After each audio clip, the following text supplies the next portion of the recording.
Assalamualaikum warahmatullahi wabarakatuh dan salam sejahtera. Bagi memberkati perjalanan bicara persada kita pada petang yang berbahagia ini, majlis dimulakan dengan bacaan Ummul Kitab Al-Fatihah. Bismillah. Alhamdulillah. Ar-Rahmanir-Rahim. Maliki. Iyyaka na'budu. Ihdinas siratal mustaqim. Siratal ladzina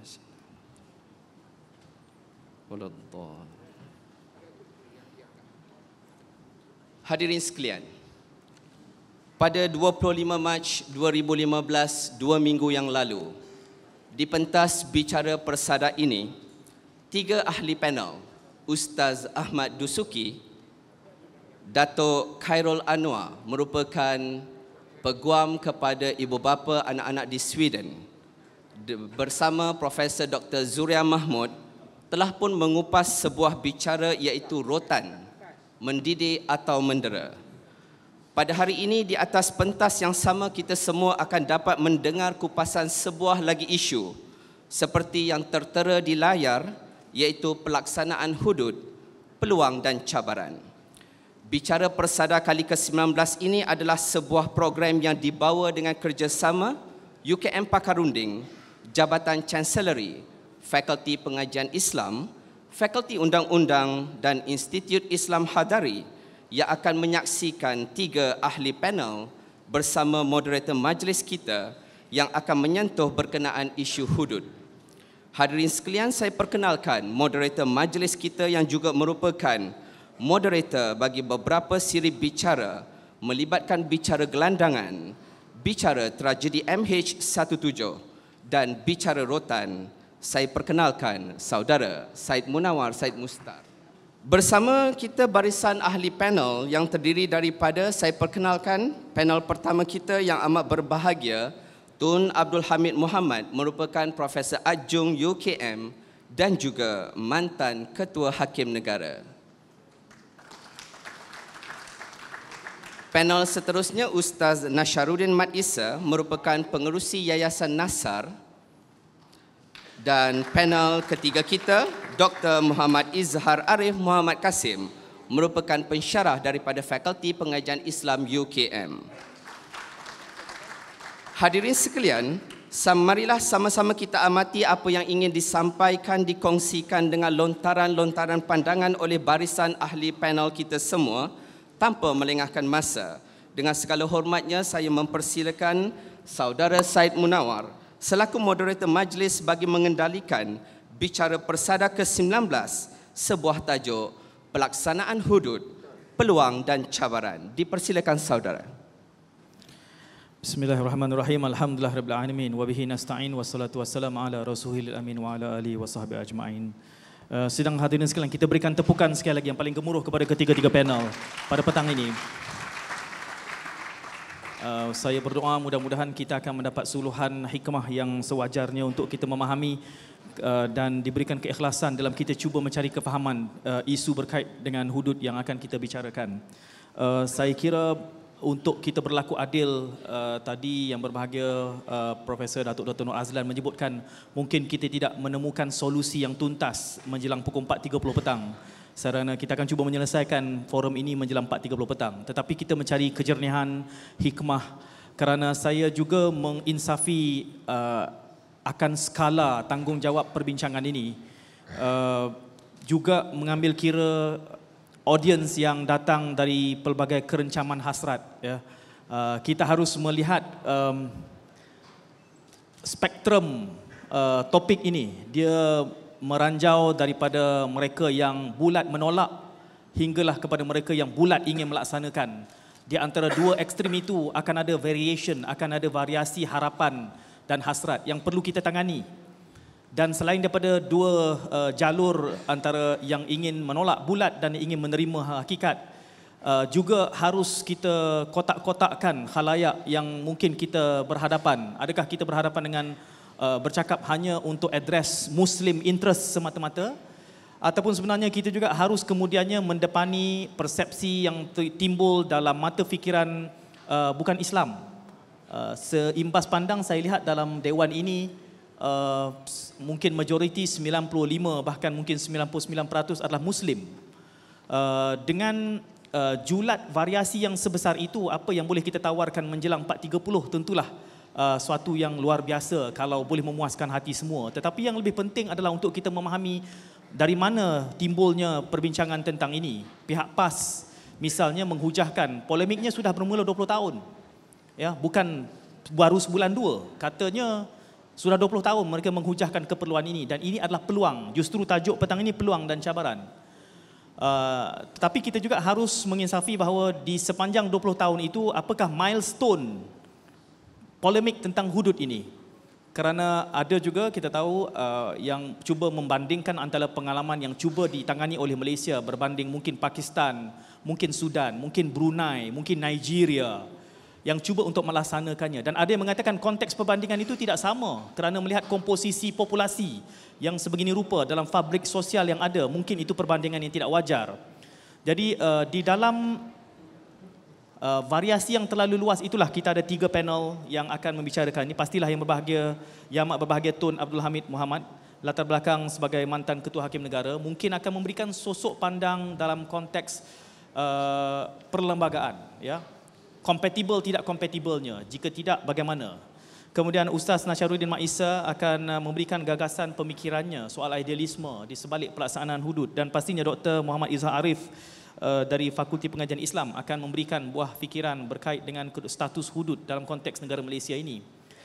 Kita juga melihat cabaran yang harus kita depani ini adalah dari segi kesiapsiagaan. Saya mencadangkan kepada ketiga-tiga panel, mungkin dengan khalayak yang sebegini, saya menjangkakan tuan-tuan yang berada di depan ini bukanlah khalayak yang mengatakan kita tidak boleh melaksanakan hudud.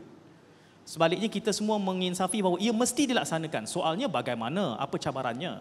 Apakah kita bersedia dengan enactment ataupun nantinya kita akan berhadapan dengan cabaran-cabaran yang kemudiannya meletakkan Islam itu sendiri dalam kedudukan yang defensif.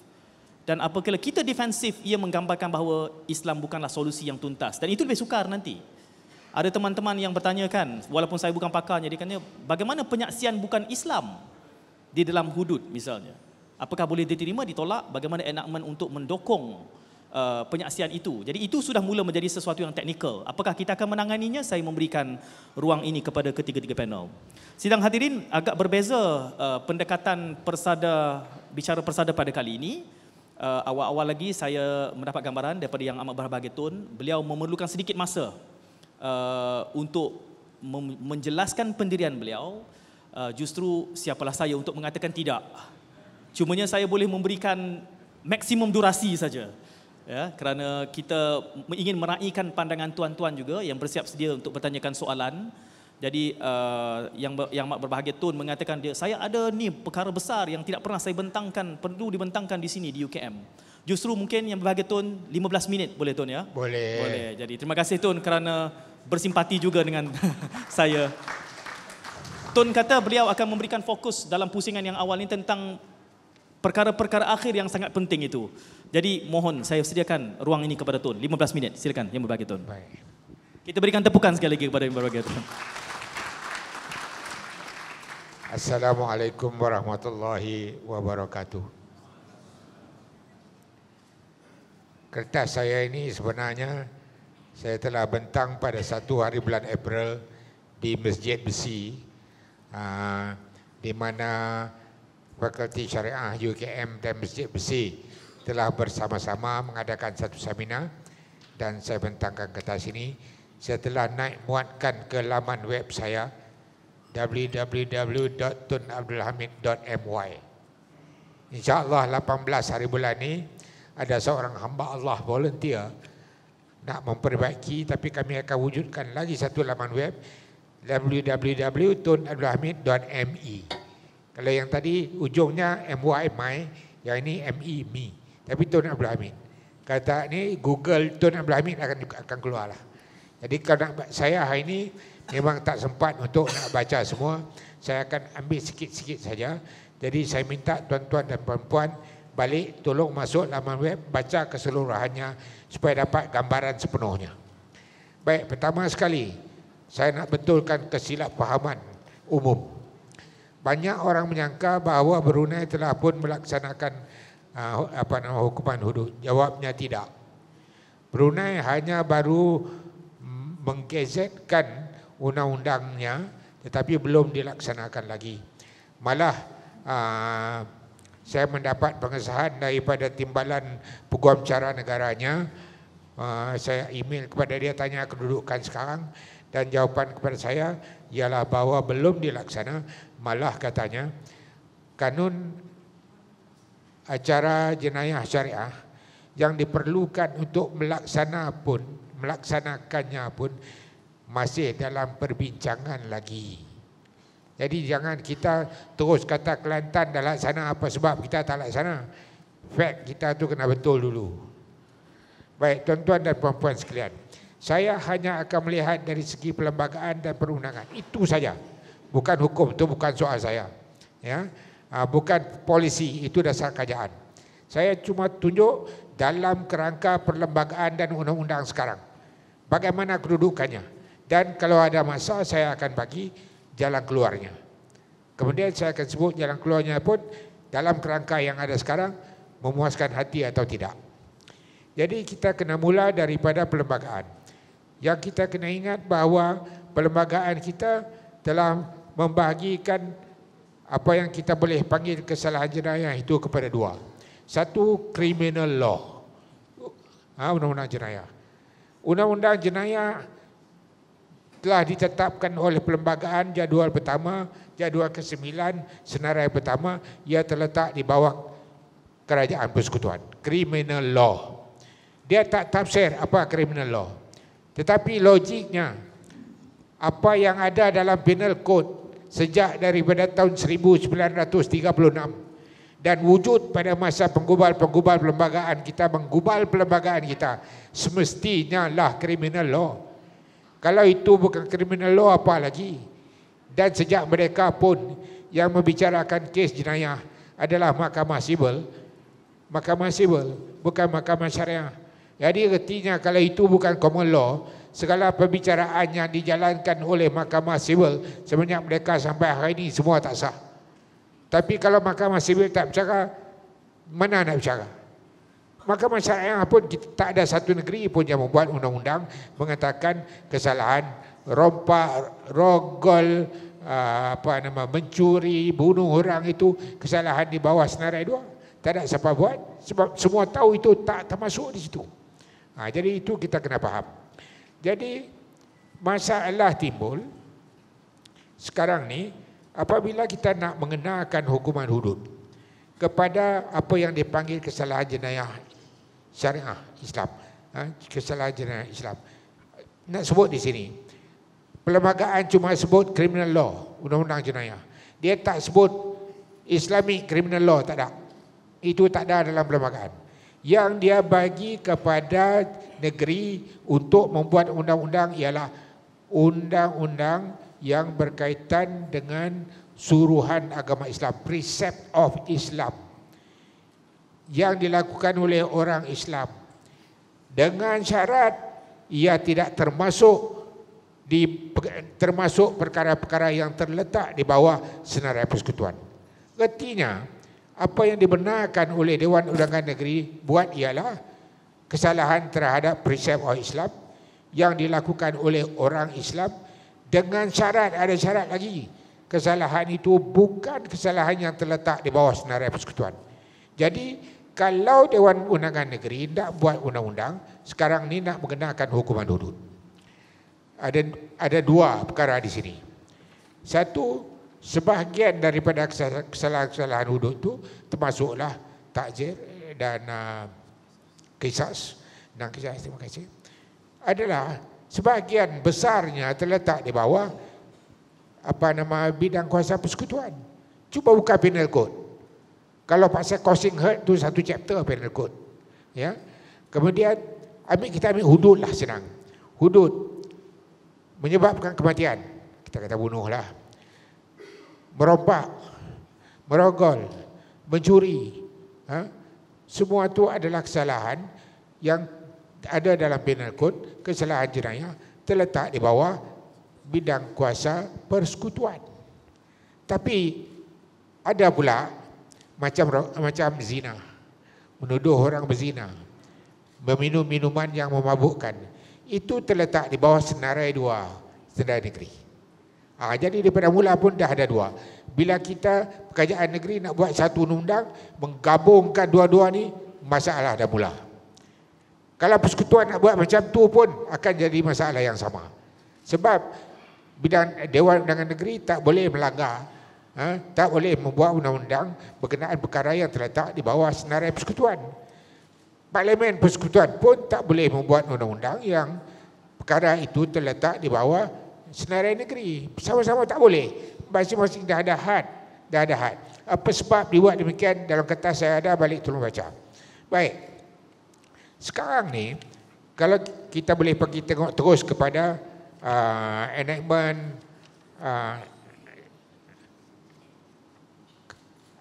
Kanun Jenayah Syariah 1993. 1993. Baik. Kalau kita tengok dalam enactment itu pun, jadi dia cuba meletakkan hukuman hudud kepada kesalahan-kesalahan yang terletak di bawah bidang kuasa atau jurisdiction Badan Perundangan Negeri, dan juga kepada kesalahan-kesalahan yang terletak di bawah bidang kuasa persekutuan.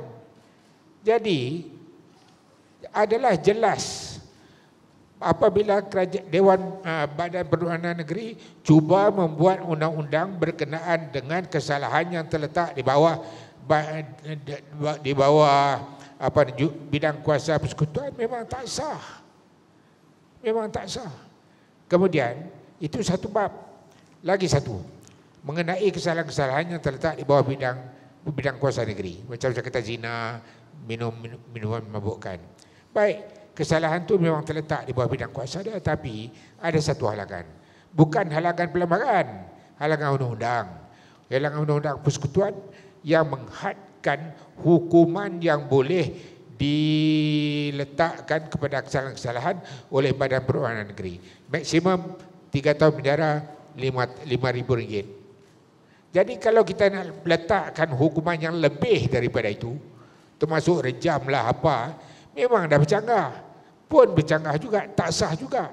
Ingat yang saya kata tadi, asalkan dia tak melanggar. Dia tak boleh melanggar undang persekutuan. Jadi itu kedudukannya sekarang. Baik, kita pergi. Selepas itu kita pergi kepada enactment Kanun Jenayah Syariah 1993 2015 yang baru. Saya perhatikan bahawa apa yang diperuntukkan dalam kanun yang baru pun serupa juga dengan yang lama. Jadi masalah yang saya sebut berkenaan dengan enactment 1993 masih wujud. Yang ini dia juga masih wujud, artinya sebahagian daripada undang yang dia buat tu tak sah sebab dia bercanggah dengan perlembagaan, sebab perkara itu terletak dalam bidang kuasa persekutuan. Satu lagi tak sah sebab dia bercanggah dengan undang-undang persekutuan tadi, Akta A355. Baik, daripada situ saya cuba nak tunjuk jalan lah, kalau jalan nak keluar macam mana dalam keadaan ini. Tapi saya kata tu terang, tak ada highway, jalan kampung maksudnya bengkok-bengkok aja. Tak ada highway punya. Baik, satu saya sekejap ya lagi saya ni. Jalan keluar saya bagi dua pilihan. Pilihan pertama, Badan Perundangan Negeri bolehlah membuat undang-undang di bawah senarai negeri yang tadi, yang terletak kesalahan yang terletak di bawah bidang kuasa negeri dia boleh buat. Tetapi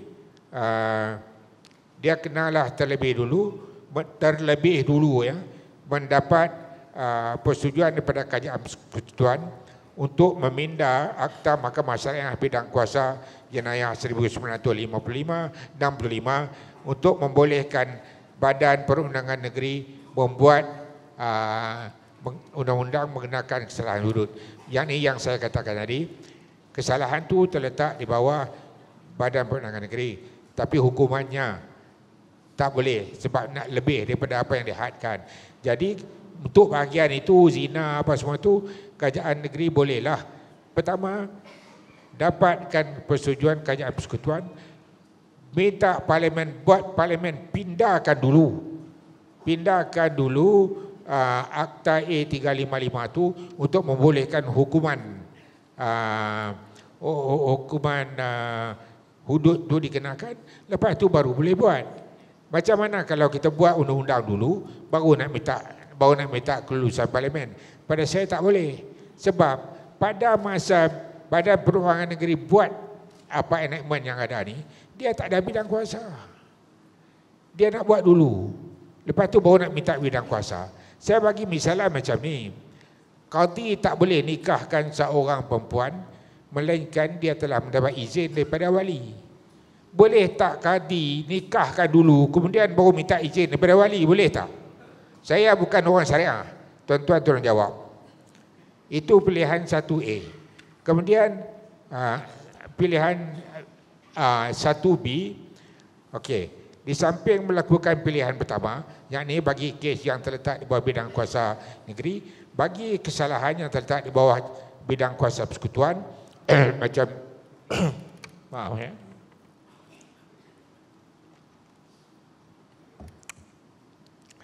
ada satu jalan yang kerajaan negeri boleh buat, yakni dia minta kebenaran parlimen di bawah perkara 76A untuk membenarkan, parlimen membenarkan Badan Perundangan Negeri membuat undang-undang berkenaan dengan kesalahan-kesalahan yang terletak di bawah bidang kuasa persekutuan. Ini bahagian kedua lah. Ini bahagian kesalahan yang terletak di bawah kerajaan persekutuan tu, minta kebenaran parlimen untuk membolehkan Dewan Undangan Negeri membuat undang-undang bagi kesalahan tu. Itu pun pada saya kena dapat kebenaran dulu, baru ada bidang kuasa, baru boleh buat. Itu pilihan yang pertama. Saya ulanglah supaya senang ingat. Jadi pilihan yang pertama ni, bagi kesalahan zina, misalnya yang terletak di bawah bidang undangan negeri, kerajaan negeri kena terlebih dulu minta kerajaan pusat dapatkan kebenaran, pindahkan Akta A355, lepas tu dia boleh buatlah undang-undang itu.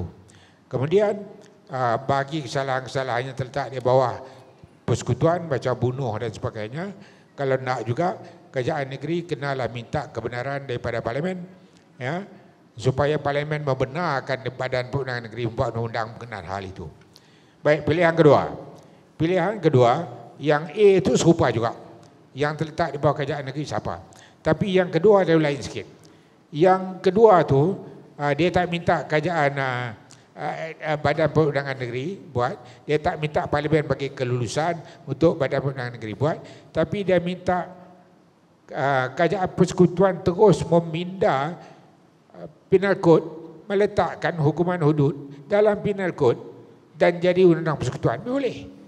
Kalau kerajaan persekutuan hari ini dia nak tukarkan penal code tu, dia nak pindahkan yang setengah kesalahan tu, nak gantikan kesalahan hudud. Yang sebahagian lagi kesalahan takzir dan kisas. Dia boleh buat. Pakistan buat macam tu lah. Penal code yang ada tu juga, Macaulay penal code yang kita pakai tu boleh dia pindah. Kalau tengok penal code Pakistan. Itu cara yang kedua. Tapi kalau buat, boleh 3 minit lagi. Baik. Kalau buat begitu pun, masalahnya akan jadi begini. Dia akan jadi begini. Katalah ambil pilihan pertama, maka kedua-duanya akan menjadi undang-undang dibuat oleh Badan Perundangan Negeri. Tapi kena ingat, satu yang ni macam zina tu, dia memang kesalahan di bawah senarai 2, senarai negeri. Yang lagi satu, bunuh, dia bukan kesalahan di bawah senarai negeri. Walaupun dia buat undang-undang tu, Badan Perundangan Negeri hanya diberi kebenaran oleh parlimen untuk buat undang-undang. Bukan, perlembagaan tidak dipindah untuk memindahkan kesalahan itu daripada senarai persekutuan kepada senarai negeri. Kalau nak pindahkan, kena pindah perlembagaan.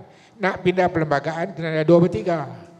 Kalau hanya dengan minta kebenaran di bawah 76(1)A, cuma parlimen benarkan Badan Undangan Negeri buat undang-undang itu. Undang-undang itu kekal undang persekutuan. Jadi artinya untuk Kelantan akan ada 2 jenis jenayah. Satu, yang hudud lah, yang hudud dan takzir. Hudud saya ambil sebagai senang. Hudud saja akan ada 2 undang-undang. Satu, yang terletak di bawah senarai 2, undang-undang di bawah senarai 2 dilaksanakan oleh Mahkamah Syariah.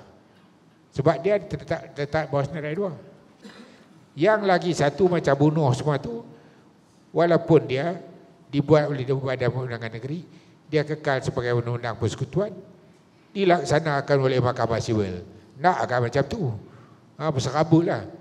Kemudian yang lagi satu, yang pilihan kedua tadi, yang pertama di Kelantan misalnya akan ada kesalahan yang terletak di bawah senarai 2, yang zina semua tu, okey. Tapi yang sebahagian lagi adalah kesalahan jenayah umum, tapi yang memakai hukuman hudud. Tapi kalau kerajaan persekutuan nak buat, nak pindah penal code, dia tidak boleh hanya dibuat untuk terpakai di Kelantan.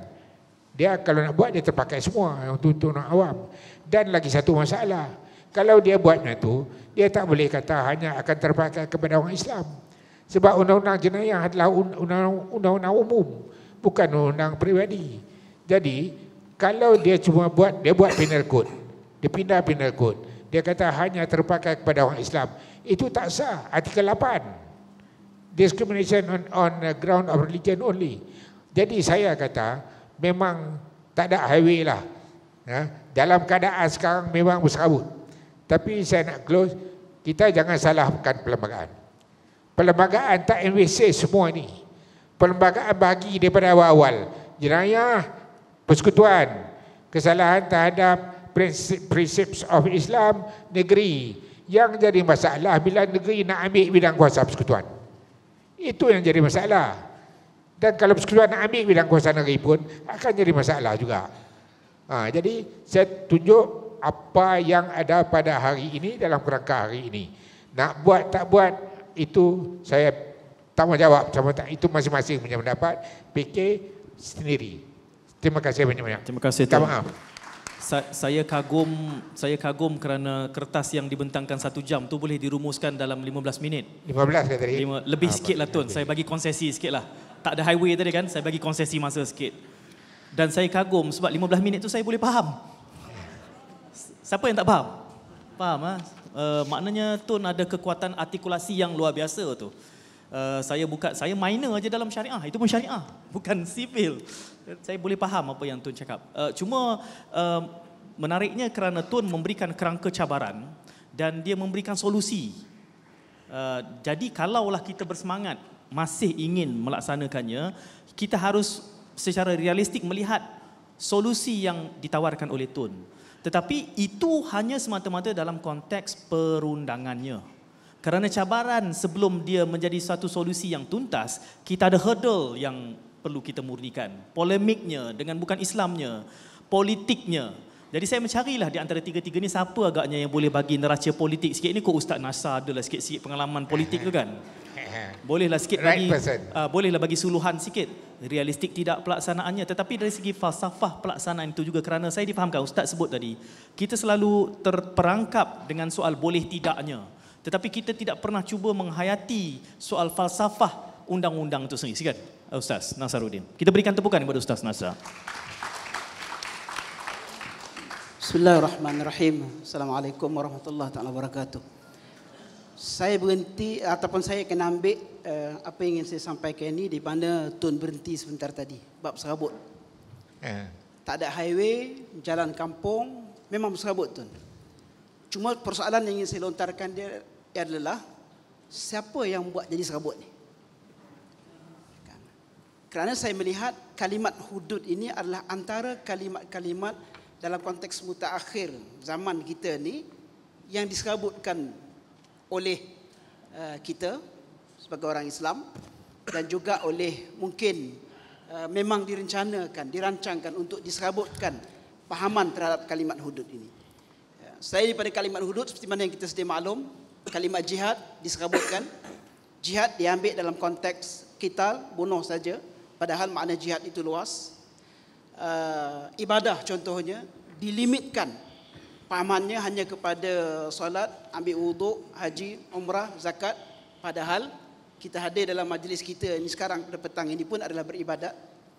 Kalimat sedekah contohnya dikecilkan skopnya kepada hanya dalam konteks ada duit bagi sumbangan dalam bentuk wang ringgit. Padahal sedekah itu luas. Seperti mana yang telah disebut oleh Rasulullah sallallahu alaihi wasallam dalam satu hadis, kan, tabassumika fi wajhi akhika sadaqah. Kamu senyum dekat wajah saudara kamu, itu pun sudah dikira sebagai sedekah. Jadi ditambah salah faham terhadap kalimat-kalimat itu, ditambah satu lagi kalimat yang diserabutkan pahamannya sehingga memberikan persepsi yang begitu negatif terhadap undang-undang ini, iaitu kalimat hudud. Setakat sedikit homework yang saya buat, saya tak jumpa mana-mana negeri, mana-mana negara, hatta kepada peringkat yang paling ekstrim sekalipun, apabila mereka mengkanunkan undang-undang jenayah syariah ini, mereka sebut nama undang-undang itu sebagai hudud law. Tak ada. Yang saya jumpa hanya satu, iaitu hudud ordinance di Pakistan. Ya. Yang lain tak ada. Kita ada enactment jenayah syariah, yes. Kita ada akta kesalahan jenayah syariah, yes. Tetapi tidak ada pun mana-mana negeri, mana-mana negara yang walaupun mungkin mengambil pendirian yang paling ekstrim untuk melaksanakan undang-undang syariah ini, tapi still mereka tidak menamakan undang-undang mereka itu sebagai undang-undang hudud. Masalahnya adalah kita hari ini yang faham pun bercakap pasal hudud, yang tak faham pun bercakap pasal hudud. Media promosikan hudud, politician pun promosikan hudud, dan hudud yang dipromosikan pula adalah dalam bentuk yang paling negatif, yang paling orang kata ekstrim. Ya, padahal kalau kita halusi the konsep undang-undang syariah itu sendiri, kita akan dapat lihat bagaimana aspek-aspek ini. Kalau kita perhalusi, kita akan dapat lihat sifat-sifat, dalam istilah bahasa Arab disebut sebagai sifat-sifat al-lutf, sifat-sifat yang lembut, yang sederhana dan sebagainya dalam kita mempamerkan undang-undang tersebut. Jadi bagi saya, dalam rangka kita menjawab persoalan perbincangan kita pada petang ini, cabaran dalam hal yang berkaitan dengan pelaksanaan undang-undang ini, bagi saya yang pertama sekali adalah cabaran promosi. Cara kita mempromosikan undang-undang ini salah. Di Kelantan sendiri pun yang diperjuangkan oleh kerajaan PAS bermula dengan enactment jenayah syariah 1993. Dia tak panggil undang-undang hudud, namanya enactment jenayah syariah 1993. Bila dibuat pindaan sekarang ini, enactment jenayah syariah 1993 pindaan 2015, dia tak sebut dalam perkataan hudud. Ya? Jadi kenapa pula yang dipromosikan hudud? Kalau kita tengok in details, apa dia contents kepada undang-undang yang dibentangkan di negeri Kelantan. Saya mohon izin untuk membacakan. Kan? Contohnya kategori kesalahan. Ya, perkara 4 di dalam enactment Kanun Jenayah Syariah 1993 pindaan 2015, kan, dalam perkara 4 disebut dengan jelas kesalahan-kesalahan di bawah kanun ini adalah dibahagikan kepada 3 kategori seperti berikut. Pertama, kesalahan hudud, kedua, kesalahan qisas, dan ketiga, kesalahan ta'zir. Jelas pembahagiannya hudud, qisas dan ta'zir. Hudud hanya a small komponen di dalam undang-undang jenayah syariah tersebut. Tapi yang dibesarkan, yang dipromosikan sehingga begitu negatif orang membicarakan tentang undang-undang Islam. Yang mereka lihat, bila laksana saja undang-undang hudud, pertama sekali yang mereka bimbangi adalah potong tangan. Laksana je undang-undang hudud, pertama sekali yang mereka bimbangkan adalah rejam. Kan, padahal dalam yang berkaitan dengan konsep undang-undang ni, dalam mana-mana undang-undang pun dia ada dia punya basic principle. Dalam undang-undang ni dia ada aspek-aspek yang bersifat substantif dan ada aspek-aspek yang bersifat procedural. Okay? Yang ni tidak ditekankan. Saya lihat perdebatan yang berlaku dalam masyarakat kita, aspek-aspek substantif dan procedural terhadap undang-undang ini tidak ditengahkan kepada masyarakat, mengakibatkan tadi negatif sekali persepsi yang dibentuk oleh sebahagian besar daripada ahli masyarakat kita. Now, apa yang dibentangkan sama ada di dalam Undang-Undang Kanun Jenayah Syariah 2 1993 pindaan 2015 di Kelantan, apa yang sudah pun sedia terpakai dalam enactment jenayah syariah negeri-negeri ataupun Akta Jenayah Syariah Wilayah Persekutuan, kan, merangkumi adalah merupakan rangkuman kepada aspek-aspek substantif. Kan? Kenapa harus takut kepada, kalau ini nak menjawab persoalan orang yang takut kepada undang-undang Islam, takut kalau undang-undang hudud ini dilaksanakan. Tak perlu takut sebab macam saya sebutkan tadi, yang diketengahkan ini hanyalah aspek-aspek substantif. Pelaksanaan aspek-aspek substantif ini is subject kepada hal-hal yang berkaitan dengan prosedural. Dan hal-hal yang berkaitan dengan prosedural ini dalam konteks undang-undang hudud, dia punya standard of proof, dia punya burden of proof cukup tinggi. Dia mesti sampai kepada peringkat dan tahap yakin. Ini ramai yang tahulah di sini. Kan? Sehingga Rasulullah sallallahu alaihi wasallam menyebut tudra'ul hudud bisyubhat. Bila ada saja ciri-ciri syubhat dalam satu-satu perbicaraan kes tersebut, hudud tak boleh dilaksanakan. Walaupun dia telah ditangkap kerana berzina, walaupun dia telah ditangkap kerana mencuri, walaupun dia telah bertangkap kerana minum arak dan sebagainya, tapi ada unsur-unsur syubhat yang tidak boleh dilaksanakan. Nah, aspek ini tidak diketengahkan dalam masyarakat. Kan orang tak tahu. Kisah Sayyidina Ali, zaman Sayyidina Ali menjadi khalifah, berlaku satu kes bila melibatkan isu seorang wanita dan seorang lelaki. Wanita ini menuduh lelaki tersebut telah memperkosa dia. Ceritanya wanita ni dia berkenan dekat mamak ni. Okay.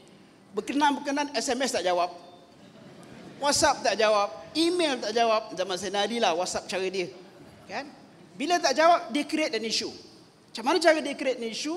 Di balik rumah dia, dia ambilnya telur, dipecahkannya telur tu, dia ambil putih telur, dia lomor dekat baju dia. Ketika putih telur tu masih basah, dibawa pada mahkamah. Dulu kes tak banyak, dia tak tertangguh. Bawa kepada mahkamah, kata Tok Qadi, ini Mamat bin Mamat telah perkosa saya. Berat ni tuduhan kamu. Ada bukti? Buktinya adalah, tengok ni, kesan air mani dia ada dekat saya. Putih telur nampak macam air mani.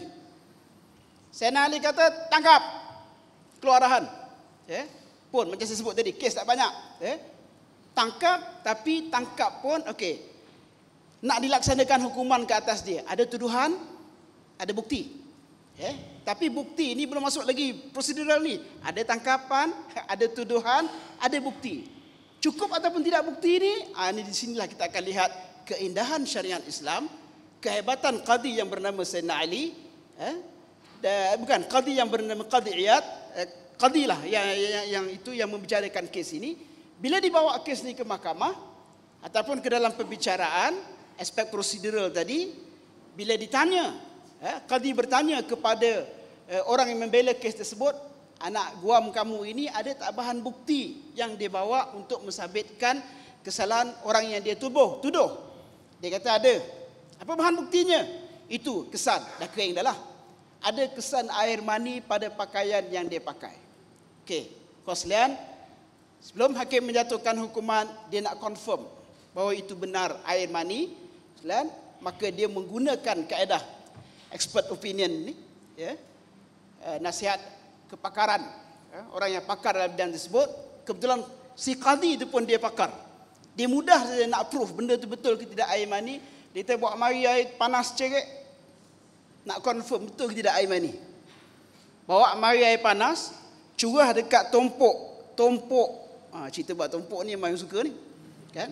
Tumpuk yang ada pada pakaian tersebut dicurah air panas.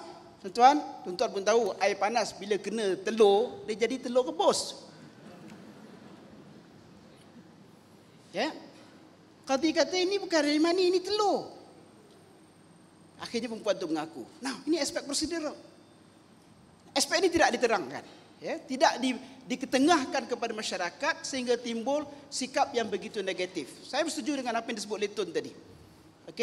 Kita ada halangan-halangan dari segi perlembagaan. Kita ada halangan-halangan, kekangan-kekangan dari segi perundangan. Ada proses-proses tertentu yang mungkin tersilap pandang ataupun terlepas pandang. Tapi bagi saya lah sekarang ini yang harus juga kita bentuk aspek perundangan itu, biarlah expertnya yang berbincang. Janganlah orang yang tidak expert pun nak bincang juga aspek-aspek legal, aspek-aspek perlembagaan ini. Tapi yang harus kita bentuk, universiti contohnya, media, saudara Said, orang terlibat dengan media. Harus kita promosikan sekarang ini adalah tadi konsep justice di dalam Islam, aspek-aspek yang walaupun nampak semacam harsh undang-undang ini ya, potong tangan. Tuan-tuan tengok dalam YouTube sekarang ni yang tersebar banyak kes potong tangan dekat Iraq. Ya. Selain potong tangan tu, cara dia potong tu macam dia nak potong kita sembelih kambing tu. Macam mana kita pisahkan dia punya tulang-tulang tu, dia tetap macam tu saja. No, bukan itu caranya. Cara sebatan di dalam Islam, betul 100 kali sebat. Tuan-tuan pun tahu beza cara Islam sebat, cara sebatan dalam Islam dengan cara sebatan dengan jaga kajang tak jauh daripada kita. Sekarang ni tuan-tuan boleh download macam mana cara disebat kajang ni, kan? Dia akan sebat di punggung. Tuan-tuan tengok. Dia kena 2 kali je. Dia sebat tu daging dia dah keluar. Saya tengok, tuan-tuan boleh tengok dalam video. 2 kali dia kenakan rotan tu pada punggung dia tu, daging dia dah boleh keluar. Diikut sekali dengan sebat. Tak. Bukan itu kaedah dan caranya dalam Islam. Jadi benda-benda ini tidak diketengahkan. Yang diketengahkan hudud. Apa itu hudud? Potong tangan. Apa itu hudud? Rejam. Rejam macam mana? Ambil batu-batu tepi jalan tu. Bentak. Kasihan. Akhirnya jadi negatif. Yang bukan saja yang bukan Islam takut, yang Islam pun takut. Sebab dia tak tahu the proses. Itu sebelum nak disabitkan kesalahan, sebelum nak dijatuhkan hukuman, benda-benda itu tidak diketengahkan. Jadi bagi saya dalam konteks cabaran yang berkaitan dengan perlembagaan itu satu bab, yang berkaitan dengan undang-undang itu satu bab. Tapi yang harus juga kita memberikan sumbangan, apatah lagi kita yang duduk di universiti ini adalah cabaran persepsi terhadap undang-undang ini. Kan? Apa itu yang dikatakan syariah? Apa itu yang dikatakan ta'zir? Apa itu yang dikatakan al-qisas? Apa itu yang dikatakan al-hudud? Kan? Kesalahan hudud, kalau kita lihat kepada apa yang terkandung di dalam Al-Quran pun, kan, dari segi persentasenya, berapa persen sangat kesalahan-kesalahan hudud ni dalam Al-Quran. Ya? Dia tak sampai 10% pun. Dari segi ayat-ayat al-ahkam, hukum, ayat-ayat hukum terdapat dalam Al-Quran ni, tapi kita tak boleh menafikan ianya. Kan? Kita tidak boleh menafikan ianya sebagai sesuatu yang ditentukan oleh Allah SWT, sesuatu yang telah dipertanggungjawabkan ke atas kita. Cuma sekarang ini kita sedang mencari jalan bagaimana nak bawa ianya dalam kerangka perlembagaan, kerangka undang-undang, kerangka sistem yang ada sekarang. Akhir sekali saya nak sebut dan respon pada apa yang Tun sebutkan tadi. Saya amati apa yang Tun bentangkan. Saya ada kedua-dua kertas kerja yang telah dibentangkan oleh Tun, kan, cadangan dan saranan-saranan Tun. Saya lihat dia punya peak, dia punya perkara yang paling atas sekali. Sehingga kalau seperti mana kata Tun tadi, kalau kita pindah kita punya penal code, jadikan zina itu kesalahan yang boleh direjam. Kita pindah kita punya penal code, jadikan kesalahan kriminal itu seperti mana yang ditentukan oleh Al-Quran dan Sunnah Rasul sallallahu alaihi wasallam, ianya memerlukan political will. Yang ini kita lack. Minta maaf sebut ya. Sekarang ini saya tak lihat political will itu ada. Yang ada sekarang ni adalah political maneuver. Kan? Yes, maneuvering is there. Tapi will saya tengok belum lagi. Belum sampai lagi level yang boleh. Everybody is trying to maneuver to fit dia punya territory, kan? Untuk jaga territory masing-masing. So the maneuvering is there. Tapi the will to change, itu belum lagi. Siapa boleh buat? Pilihan raya umum bila itu je lah jawapan dia. Allahu a'lam. Terima kasih pada Ustaz Nasar. Jawapan pun bunyi jawapan orang politik juga, Ustaz. Nanti ada soalan susulan tu, jangan risau. Tuan-tuan ada ruang, tanyalah. Ustaz Nasar ni orang yang cerdik, alhamdulillah, dan cerdik dan ikhlas, mudah-mudahan. Sebab itu dia berada di sini. Dan hadirin, kalau Ustaz Nasar tadi menggambarkan bahawa beliau pick up at the point where Tun ended, ya, saya rasa itu sangat benar. Tetapi dia semakin dalam pembentangan dua panel ini semakin menimbulkan keraguan setidak-tidaknya pada saya sendiri. Soalnya, apakah bersedia kita untuk laksanakan sekarang tanpa menafikan kepentingannya? Should it be done now? Ataupun, yalah tadi Ustaz Nasar kata siapa yang menserabutkan ini? Kan? Tapi kita belum bereskan soal keserabutan itu, kita sudah melihat bagaimana maneuvering itu dilakukan oleh sesiapa pun. Untuk apa juga tujuan pun. Kita tidak mempersoalkan ikhlas tidaknya. Tetapi are we ready at this point? Kerana nanti kelak kalau kita bergegas, akan kemudiannya meletakkan Islam itu sendiri ataupun Muslim itu dalam keadaan yang sangat defensif apabila kelemahan-kelemahan kelompongan-kelompongan yang ada ataupun ianya null and void dalam kacamata perlembagaan. Jadi soal ini mungkin Dr. Izhar boleh memberikan penjernihan kepada kita ya. Sudut pandang agamawan.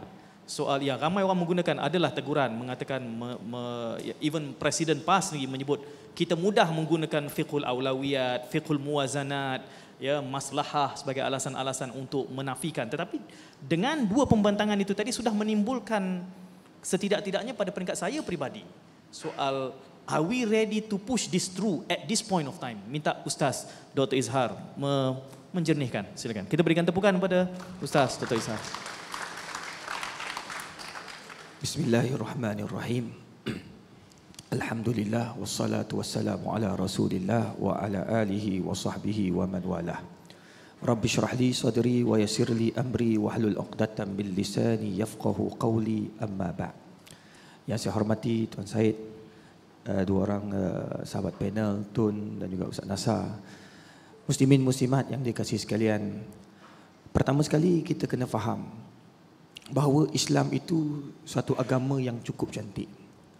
Yang mana Allah sebut dalam Al-Quran, Inna ad-dina indallahil Islam. Agama yang Allah terima adalah Islam. Kenapa? Cuba kita kaji balik dalam Al-Quran. Minta maaf suara saya agak seksi pada petang ni. Mungkin ramai yang tengok dalam TV tengok suara okey. Itu semua rakaman tuan-tuan. Yang ini yang betul-betul live. Saya diminta oleh doktor untuk cuti, dia akan bercakap selama seminggu. Tapi dah memandangkan bersyarah mana boleh cuti, kena bercakap juga. Jadi keluar suara ni seksi. Jihad Ustaz, jihad. Ha? Jihad. Jihad suara. Tu dia. Baiklah Said. Bila kita kaji balik Al-Quran, cuba tengok ya. Kita hari ni saya setuju dengan Tun yang menjelaskan beberapa kekangan apabila hudud nak dilaksanakan di Malaysia atau di negeri Kelantan secara khusus. Begitu dengan Ustaz Nasar. Kita sebenarnya, saya pasti dan saya yakin bahawa di Malaysia tidak ada seorang pun yang beragama Islam mengatakan hudud itu bukan satu undang-undang yang baik. Siapa kita nak kata yang hudud itu tidak baik? Ataupun yang kita kata undang-undang yang terdapat dalam Al-Quran itu tidak bagus? Tanyalah siapa pun. Tanya artis yang pakai kain terbelah pun, dia kata betul hudud bagus, dia kata. Betul, ni bukan tipu. Saya jumpa dengan seorang artis dekat TV3. Seksi gila. Kereta dia kena pecah. Orang ambil laptop. Kecil je laptop. Dia kata sedih Ustaz. Harga 1,900. Bila hudud nak buat dia kata. Dia pun nak hudud. Betul Datuk Zaidi. Datuk Zaidi ni orang artis semua. Dia ambil artis punya kes je. Tuan-tuan. Dia pun tanya hudud, bila hudud nak dilaksanakan? Ya betul. Tak ada seorang pun. Semua yang mengucap dua kalimah syahadah nak kepada hudud. Jadi kita kena betulkan persepsi bahawa hudud ini sebahagian daripada syariat Islam. Dan undang-undang yang ada dalam Islam ini dalam Al-Quran cukup cantik. Bahkan saya nak bagi satu perumpamaan yang sangat menarik yang kalau kita kaji Al-Quran, yang belajar syariah semua pasti tahu. Allah sebut dalam Al-Quran bab hukum potong tangan. Ya, potong tangan. Allah mulakan dengan as-sariqu was-sariqatu. Sudah dah tak keluar suara. As-sariqu was-sariqatu faqta'u aydiyahuma. Orang lelaki mencuri, perempuan mencuri, maka potonglah tangan mereka. Very nice. Potong tangan. Ya betul, Tun kata sangat susah. Itu di bawah persekutuan. Tapi kita tahu itu kekangan di Malaysia. Tapi apa yang Islam nak itu cukup cantik. Cuba kita lihat, potong tangan bagi orang yang mencuri. Dan Allah sebut lelaki dulu. Lelaki mencuri, perempuan mencuri, maka potonglah tangannya. Lain pula dalam keadaan zina. Bab zina Allah mulakan dengan perempuan. Az-zaniyatu waz-zani fajlidu kulla wahidin minhuma mi'ata jaldah. Orang perempuan berzina, lelaki berzina, maka rejamlah mereka 100 kali. Dan rejam tu bukan fajlidu, sebat 100 kali. Itu bukan seperti mana yang Ustaz Nasar sebut yang hari ni ditonjolkan sebat. Ustaz Nasar tengok 2 kali terkeluar daging. Yang saya tengok dalam YouTube, yang hantar dalam Facebook saya tuan-tuan, dia sebat tu punggung jadi campur, terbelah bawah dan terbelah tengah. Apa dah jadi? Itu bukan cara Islam. Bahkan Islam ajar kalau saya nak sebat, ketiak jangan dinampak. Teh sikit je. Lepas tu pakai lidi punya tu, campur-campur berapa peh. Allah, sakit. Memang pedih, tapi mengucaplah 100 kali tu. Kalau yang tak kahwin, kalau yang dah kahwin memang tak boleh lah, rejam lah. Cuma itu yang Islam buat. Tapi kenapa? Yang saya nak jelaskan ke sini, tengok Allah tu cantik, hebat. Allah letak bab mencuri, dia letakkan orang lelaki dulu. Bab berzina, perempuan dulu. Why? Datin mungkin tahu. Sebab perempuan ya Allah, ustaz pun gelabah saya. Dia orang media, dia mesti duduk dekat TV, dia tengok artis mari gelebah kaki. Betul tak? Walaupun ambil minor dalam syariah. Astaghfirullah, la ilaha illallah. Betul. Naik flight. Apa pramugari? Pramugari, biarlah kita sekarang ni sedang minta biar pramugari tutup aurat. Ramai dah pramugari jumpa saya, ustaz tolonglah ustaz. Kami nak tutup aurat. Slow and steady. Nanti lama-lama insya-Allah kerajaan akan suruh. Tapi sekarang ni tengok, dia datang nak serve, nak bagi teh tarik. Ustaz, you ni teh tarik? Insya-Allah. Tapi masa dia bagi tu kain terbelah sampai lutut. Saya tertengok, astagfirullahalazim. Nak buat macam mana? Itu perempuan. Perempuan dia penarik kepada zina. Maka Allah kata perempuan dulu. Tapi dalam bab mencuri, bab merompak, mana pernah kita jumpa orang perempuan masuk bank, jangan bergerak nanti kami tembak. Tak pernah berlaku. Selalunya perompak lelaki. Betul tak? Yang meragut lelaki, tarik. Oh tarik. Yang tarik tu semua lelaki. Jarang perempuan dia meragut. Lah kali dia yang jatuh. Nak cerita bagi Allah buat tu cantik. Tapi sekarang ini tuan-tuan, kita tidak ketengahkan perkara itu. Kita tidak memaklumkan bahawa negara Islam yang sebenar adalah negara yang di dalamnya mempunyai syariat Islam untuk diamalkan secara meluas. Alhamdulillah kita di Malaysia ramai orang marah saya ustaz. Bukan marah lah, maknanya dia pertikai lah. Kita mengajar fiqh dekat seluruh Malaysia, pergi ceramah, pergi bagi kuliah dekat masjid-masjid. Dia orang tanya, ustaz, saya terkilan. Ni dekat Shah Alam tuan-tuan. Saya terkilan sangat. Pertama saya marah pada Nabi Adam alaihi salatu wasalam. Dia marah Nabi Adam pula dah. Saya kata kenapa? Kerana Nabi Adam lah hari ini saya kena duduk dalam negara Malaysia yang kafir. Marah Nabi Adam, Malaysia negara kafir pula dia kata. Saya kata kenapa? Sebab Nabi Adam tu takut bini. Sebab dia takut bini, Hawa makan buah kaldung kena keluar daripada syurga. Kalau tidak kita duduk dalam syurga sekarang ni ustaz. Dia punya pandangan. Jadi dia mengatakan bahawa Malaysia sebuah negara kafir sebab apa? Sebab tidak ada hudud. Tuan-tuan, kalau kita baca balik, kita buat analisa balik kepada pentakrifan yang dibuat oleh para ulama. Imam Asy-Syafi'i, Imam Nawawi, Asy-Syaukani, Ibnu Qayyim dan ramai lagi. Semua mengatakan bahawa negara Islam tidak semestinya hudud ada di dalamnya. Ia sebagai pelengkap. Yang penting dalam tu ditadbir, urus oleh majoriti pemimpin yang beragama Islam. Satu. Yang kedua, umat Islam mampu melaksanakan ibadah secara bebas. Maknanya kalau datang masjid, melempah keluar tidak ada masalah. Saya baru balik Singapura, ceramah di Singapura.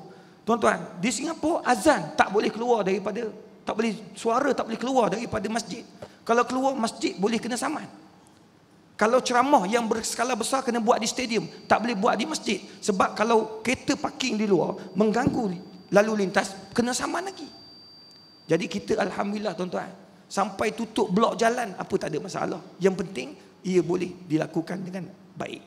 Yang ketiga tuan-tuan dan puan, Antara ciri-ciri negara Islam yang dikatakan perlu ada, yang mana orang Islam kena faham bahawa di dalam negara kita ini, kita sedang usaha untuk melaksanakan undang-undang syariat, undang-undang jenayah Islam yang mana lebih lengkap atau lebih dikatakan sebagai hudud. Ini yang disebut oleh para ulama.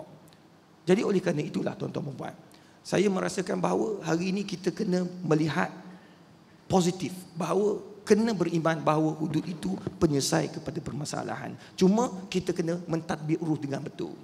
Nak buat hudud boleh, betul. Macam Kelantan sekarang usaha nak melakukan hudud. Tetapi mereka kena bincang betul-betul. Kena buat betul-betul. Saya tertarik dengan, saya nak quote kata-kata sahabat saya, Datuk Mazhar, Mufti Perlis. Apa katanya? Kita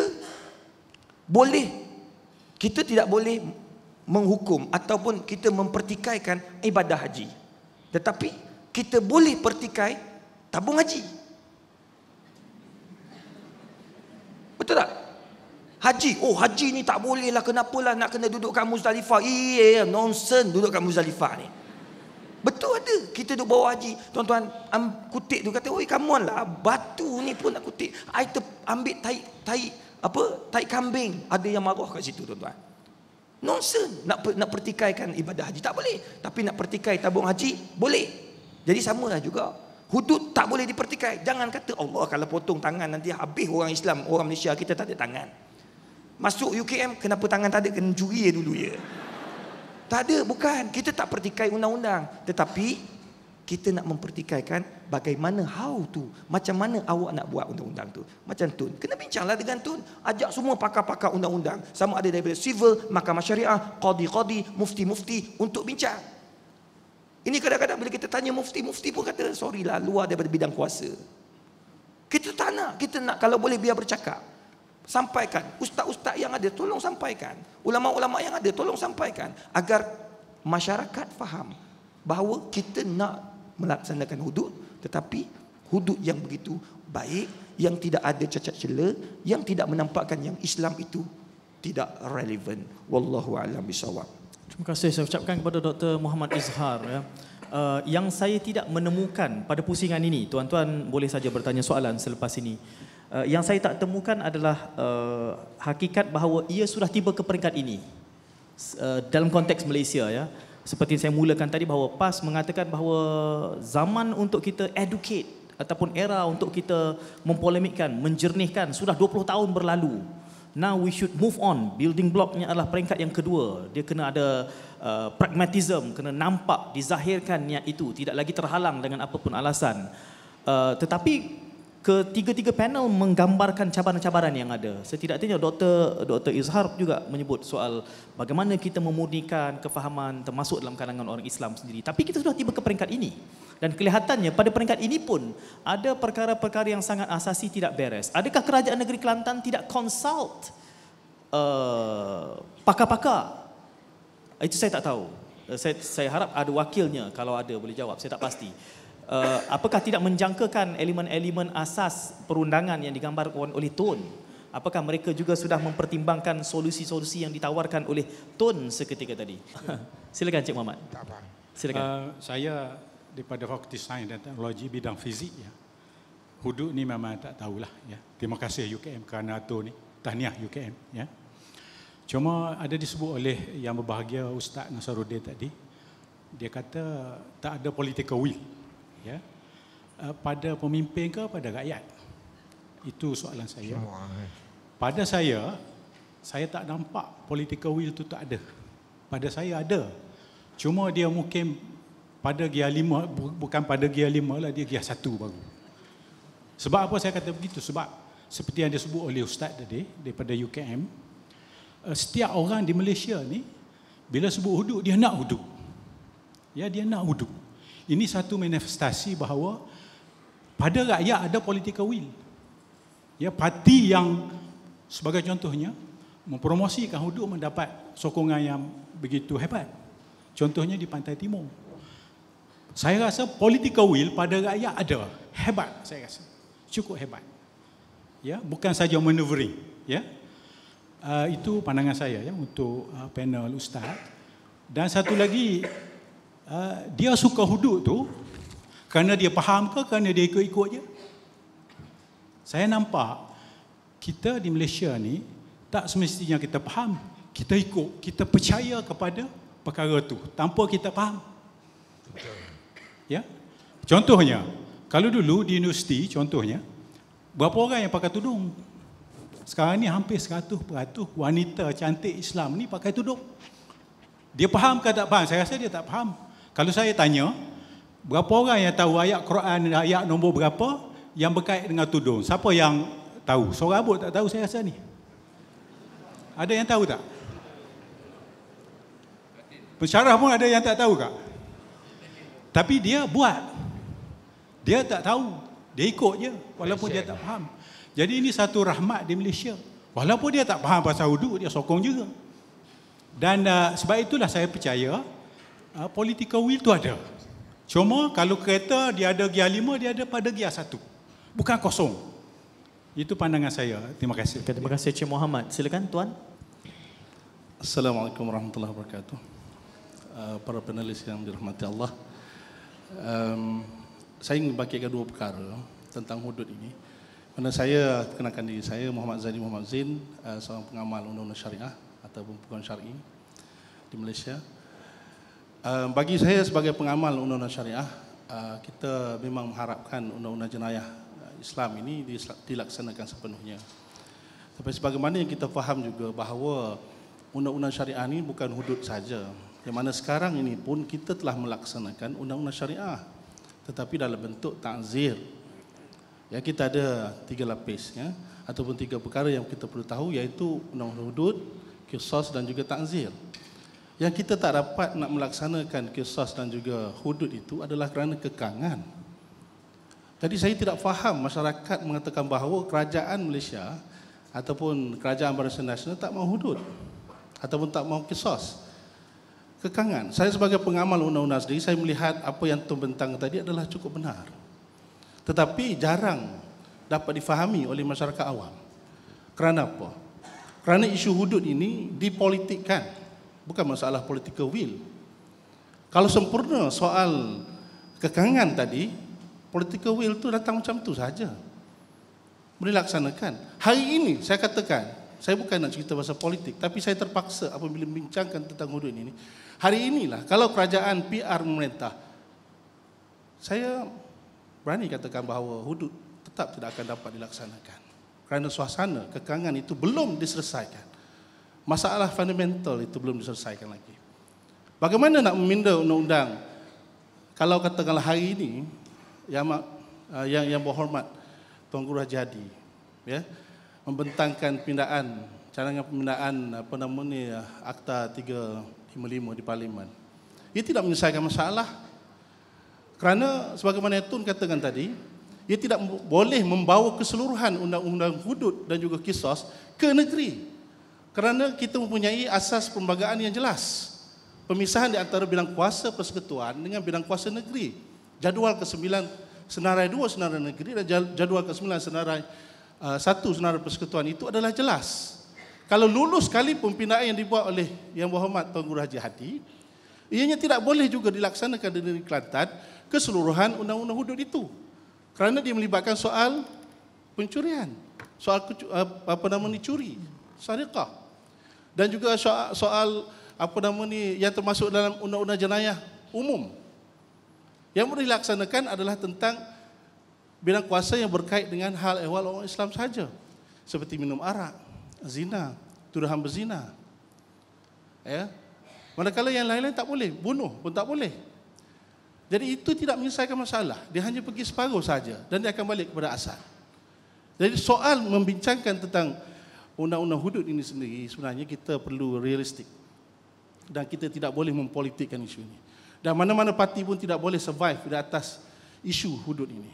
Kita mesti realistik dan kita mesti ceritakan kepada semua rakyat, semua umat Islam bahawa persoalan ini adalah persoalan bersama kita umat Islam. Sebab itulah saya tertarik dengan apa yang dinyatakan oleh Ustaz Izhar tadi. Ya, cantiknya undang-undang hudud ini. Kenapa as-sariqu, kenapa az-zaniyatu, ya? Itulah hikmah di sebaliknya. Tapi kita tidak menyelami hikmah. Kita menjadikan undang-undang hudud ini sebagai asas perpecahan. Fa in tanaza'u fatafshalu wa tadhhabu rihukum. Kalau kamu sentiasa bertelingkah, kamu sentiasa berbalah, nescaya kamu akan lemah. Apabila kamu lemah, nescaya akan hilanglah kedaulatan dan kekuasaan kamu. Apabila kita hilang kekuasaan kita, nak bawa hudud pun jangan cerita pada waktu itu. Sebab itulah jawapan satu saja bagi saya. Bersatu. Umat Islam mesti bersatu. Ketepikan soal fahaman tadi, fahaman politik, dan tuju ke arah pelaksanaan undang-undang ini dengan memahami secara fundamentalnya, ya, secara asasnya. Itu pandangan saya. Pada peringkat ini saya menangkap isyarat bahawa halangan yang akan bakal ditempuh oleh promotor hudud ataupun kanun jenayah syariah ini real, ya. Datuk sendiri pun sebut, Tun sendiri pun sebut, Ustaz Nasar pun sebut, Dr. Izhar pun sebut. Jadi apa kemungkinannya, apa yang kita akan hadapi nanti ni? Adakah memang nyata kita akan menjadi defensif melihatkan keadaan yang belum bersedia ini, ya, sementara semangat kita nak tengok pelaksanaannya, tetapi nanti besok apabila bertemu dengan hurdle-hurdle ini, nanti adalah yang kata, kan aku dah cakap, kau tak boleh buat. Adakah itu? Sayangnya kerana polemik ini hanya berlaku dalam persada chancellery. Silakan saudara Nazri. Ahli panel dan juga rakan saya Benawar. Mungkin saya nak terus kepada Tun lah. Daripada apa yang Tun terangkan begitu jelas, walaupun kita tidak pakar dalam bidang perundangan, tetapi apabila ini menjadi satu topik perdebatan wacana pada ketika ini, apa impak kepada persekutuan Malaysia? Persekutuan, kerana Malaysia ditubuhkan 13 buah negeri termasuk Sabah dan Sarawak. Dulu ada Singapura, kita baru kehilangan Singapura dengan kematian Lee Kuan Yew, dan itu diangkat semula bagaimana persekutuan Malaysia itu ditubuh atas konsensus tiga negara ini, iaitu negeri ini, iaitu Singapura, Sabah, Sarawak dan juga Semenanjung. Dan mereka menerima konsensus yang diberikan untuk bersama persekutuan adalah dengan dasar perlembagaan ketika itu. Tetapi dengan adanya cubaan untuk membawa hudud ataupun ini undang-undang syariah ini untuk digubal di undang-undang di parlimen akan memberi impak kepada Sabah dan Sarawak. Kerana suara-suara itu sudah diangkat. Keduanya, kita melihat pada enactment ini dibentangkan pada 1993, Kelantan menganggap suasana ketika itu cukup kondusif untuk dilaksanakan ataupun dibawa ke Dewan Undangan Negeri Kelantan, tetapi dihalang Putrajaya. Begitu juga di Terengganu, dihalang sekali lagi oleh Putrajaya. Tetapi selepas 20 tahun, adakah kesabaran pimpinan PAS Kelantan dengan suasana sekarang, dengan kerjasama dengan rakan-rakan dalam Pakatan Rakyat dan sebagainya, mungkin Ustaz Nasha, suasana yang tidak kondusif pada 1993 itu hinggalah hari ini sudah kondusif. Dengan status ekonominya, dengan pendidikannya, seperti Ustaz Dr. Azhar katakan tadi, adakah cukup memahami di kalangan rakyat di Kelantan sendiri, Terengganu ataupun seluruh negara Malaysia, sudah jelas tentang pengertian mereka tentang hudud, dan juga dari aspek keadilan sosial. Saya rasa itu, ultimate, apa juga undang-undang, apa juga seruan syariat untuk memberi keadilan dalam semua aspek, bukan hanya orang Islam, tetapi bukan Islam. Tetapi adakah dengan itu suasana yang agak, bukan saya tergesa-gesa kerana mereka dah tunggu 20 tahun, akhirnya juga dibawa ke Dewan Undangan Negeri Kelantan sekali lagi pada 2015 dan ingin dibawa ke Parlimen. Adakah apa yang diungkapkan oleh pimpinan PAS ketika itu sudah selesai pada 2015? Ustaz Nasha, terima kasih. Dan saya buka laluan kepada Tun untuk beri respon terlebih dahulu. Silakan Tun. Assalamualaikum warahmatullahi wabarakatuh. Bunyi tak? Saya nak cuba elak daripada menjadi seorang political analysis, sebab itu bukan kerja saya lah. Jadi saya sebaliknya saya nak jelas sikit tadi, walaupun dalam kertas kerja saya ada, tapi bukan ini timbul sekarang, tadi saya tak sebut. Apa sebab perlembagaan kita digubal begitu rupa berkenaan dengan federalism, berkenaan dengan undang-undang macam yang disebut tadi oleh Astro. Jadi pada masa itu kita mesti ingat, ambil latar belakang. Sebelum mereka, malah sebelum kedatangan British pun, hal-hal agama terletak di bawah kerajaan negeri, di bawah tangan sultan. Baik. Kemudian sampai kepada Malayan Union sampai kepada Federation of Malaya. Pada masa itu agama resmi atau agama untuk persekutuan belum ada. Malah apabila UMNO mencadangkan supaya agama Islam dijadikan agama resmi persekutuan, raja-raja menentang. Mungkin raja-raja menyangka bahawa jika agama Islam dijadikan agama persekutuan, kedudukan raja-raja sebagai ketua agama di negeri akan terakis, mungkinlah. Bagaimanapun, Lord Reid dan ahli-ahli komisionnya, mereka menggubal undang-undang mengikut terms of reference yang diberi kepada mereka, bukan pandai-pandai. Apa antara terms of reference yang diberi kepada mereka ialah bahawa persekutuan hendaklah menjadi sebuah persekutuan yang kuat, yang kukuh, ya, yang mantap. Jadi sebab itulah perkara-perkara seperti defense, hal ehwal luar negeri, benar-benar macam tu semua diletakkan di bawah persekutuan.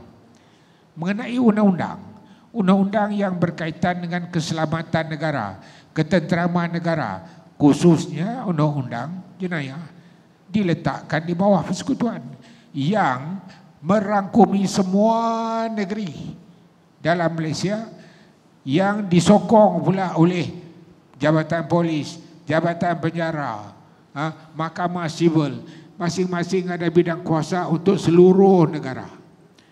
Jadi sebab nak kukuhkan perkara ini, sebab itu dia tak diberi kepada negeri. Kemudian kalau kita tengok perjanjian-perjanjian antarabangsa, Interpol kah apa pun, semuanya adalah perjanjian antarabangsa di antara negara dengan negara, bukan negeri dengan negara. Undang-undang antarabangsa tidak mengiktiraf negeri dalam persekutuan. Undang antarabangsa tidak iktiraf Kelantan, dia iktiraf Malaysia. Perjanjian yang dibuat antara Malaysia dengan Siam, dengan segala negara-negara lain. Kemudian undang-undang Extradition Act, penjenayah melakukan jenayah di sini nak dibawa ke negeri lain. Penjenayah Malaysia melakukan jenayah di mana nak balik ke sini atau sini, dia lari ke Australia nak balik. Perjanjian itu ialah antara negara dengan negara, Malaysia dengan Australia. Jadi kalaulah perkara ini, perkara undang-undang jenayah yang melibatkan tenteraman dan semua itu nak diambilkan balik oleh negeri, maka perjanjian antarabangsa pun tak guna. Lari pergi Siam pun dah tak boleh ambil balik. Jangan kata apa. Itu satu benda saya nak sebut. Saya cuma bagi fact, tuan-tuan timbang sendiri. Lagi satu perkara yang Ustaz Izhar sebut tu, saya pun memang sebut yang tu juga. Dalam kertas ni pun ada. Kita mesti tahu membeza di antara hukum dengan pelaksanaan.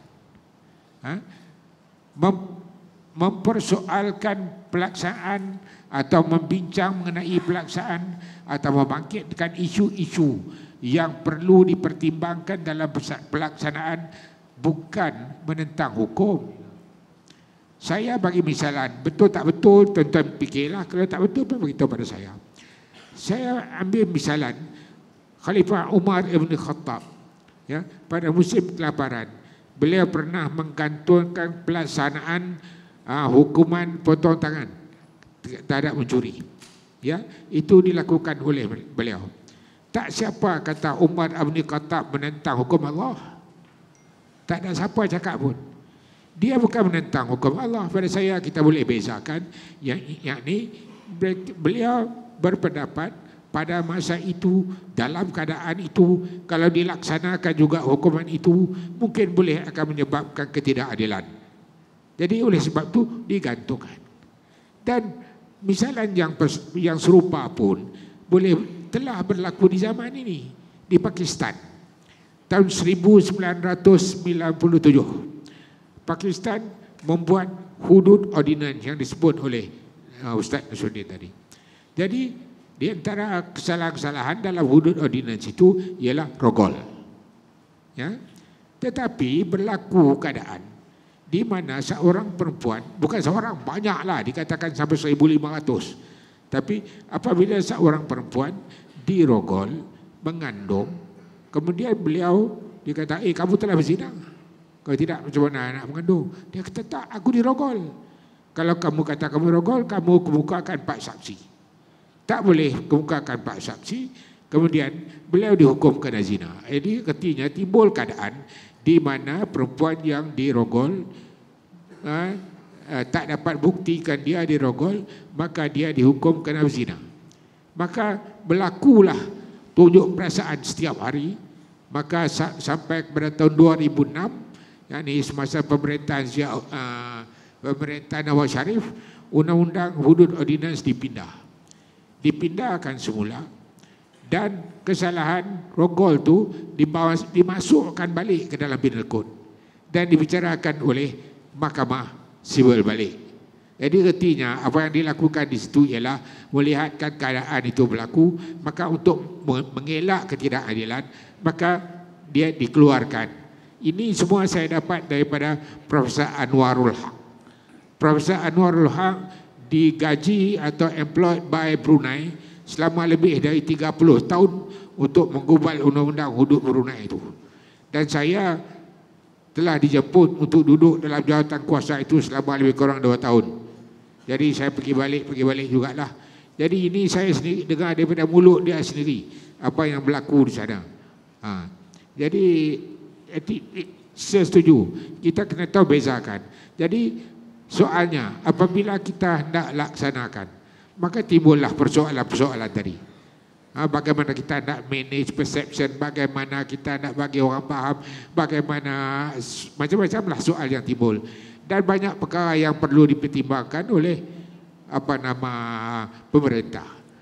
Jadi saya kata saya tak mau jadi political analysis, sama ada patut atau tak patut. Tapi kalau baca kertas saya tak mau panjang lagi. Bacalah kertas kerja saya yang pertama, yang saya 7 hari bulan Januari, yang saya sampaikan dalam satu seminar anjuran Yadim, Yayasan Dakwah Islamiah. Saya senaraikan di situ apa yang berlaku di negara-negara yang telah melaksanakan hudud, dan dari situ kita boleh tengoklah efek dia yang telah berlaku itu macam mana. Adakah satu yang menggembirakan atau tidak? Tuan-tuan baca dan tuan-tuan buat keputusan sendirilah.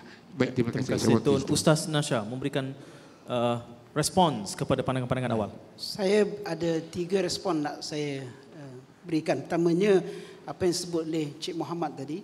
Alhamdulillah, kalau itulah realitinya sudah ada political will daripada rakyat dan juga daripada kerajaan, itu satu petanda yang baik. Cuma tadi Cik Muhammad kata political will itu ada, cuma kita berada dalam gear yang pertama.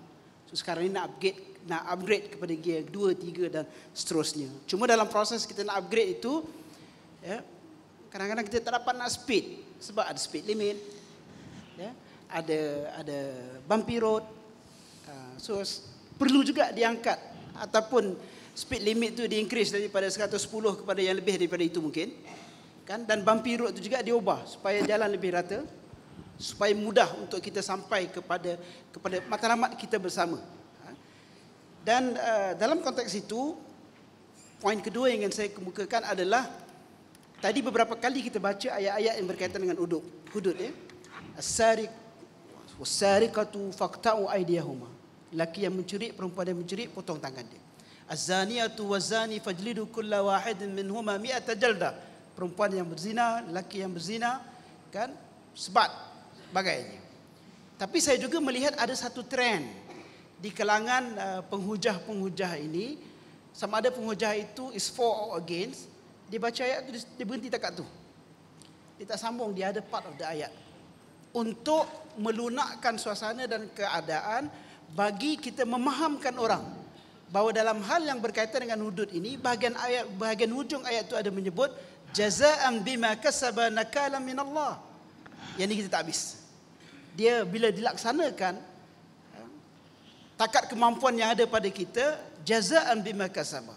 Orang yang melakukan kesalahan itu dia akan dapat apa yang patut dia dapat. Tapi yang lebih penting juga adalah nakalan min Allah, deterrence daripada Allah Subhanahu Wa Taala itu. So dalam keadaan kita sekarang ini, jenayah yang meningkat dengan isu-isu yang semakin hari semakin parah.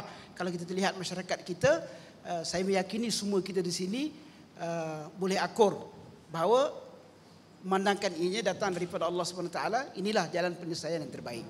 Menjawab persoalan yang 3 dibangkitkan tentang adakah ini suasana yang kondusif. Nanti 20 tahun 1993 sehingga 2015, saya tak dapat nak menjawab bagi pihak PAS.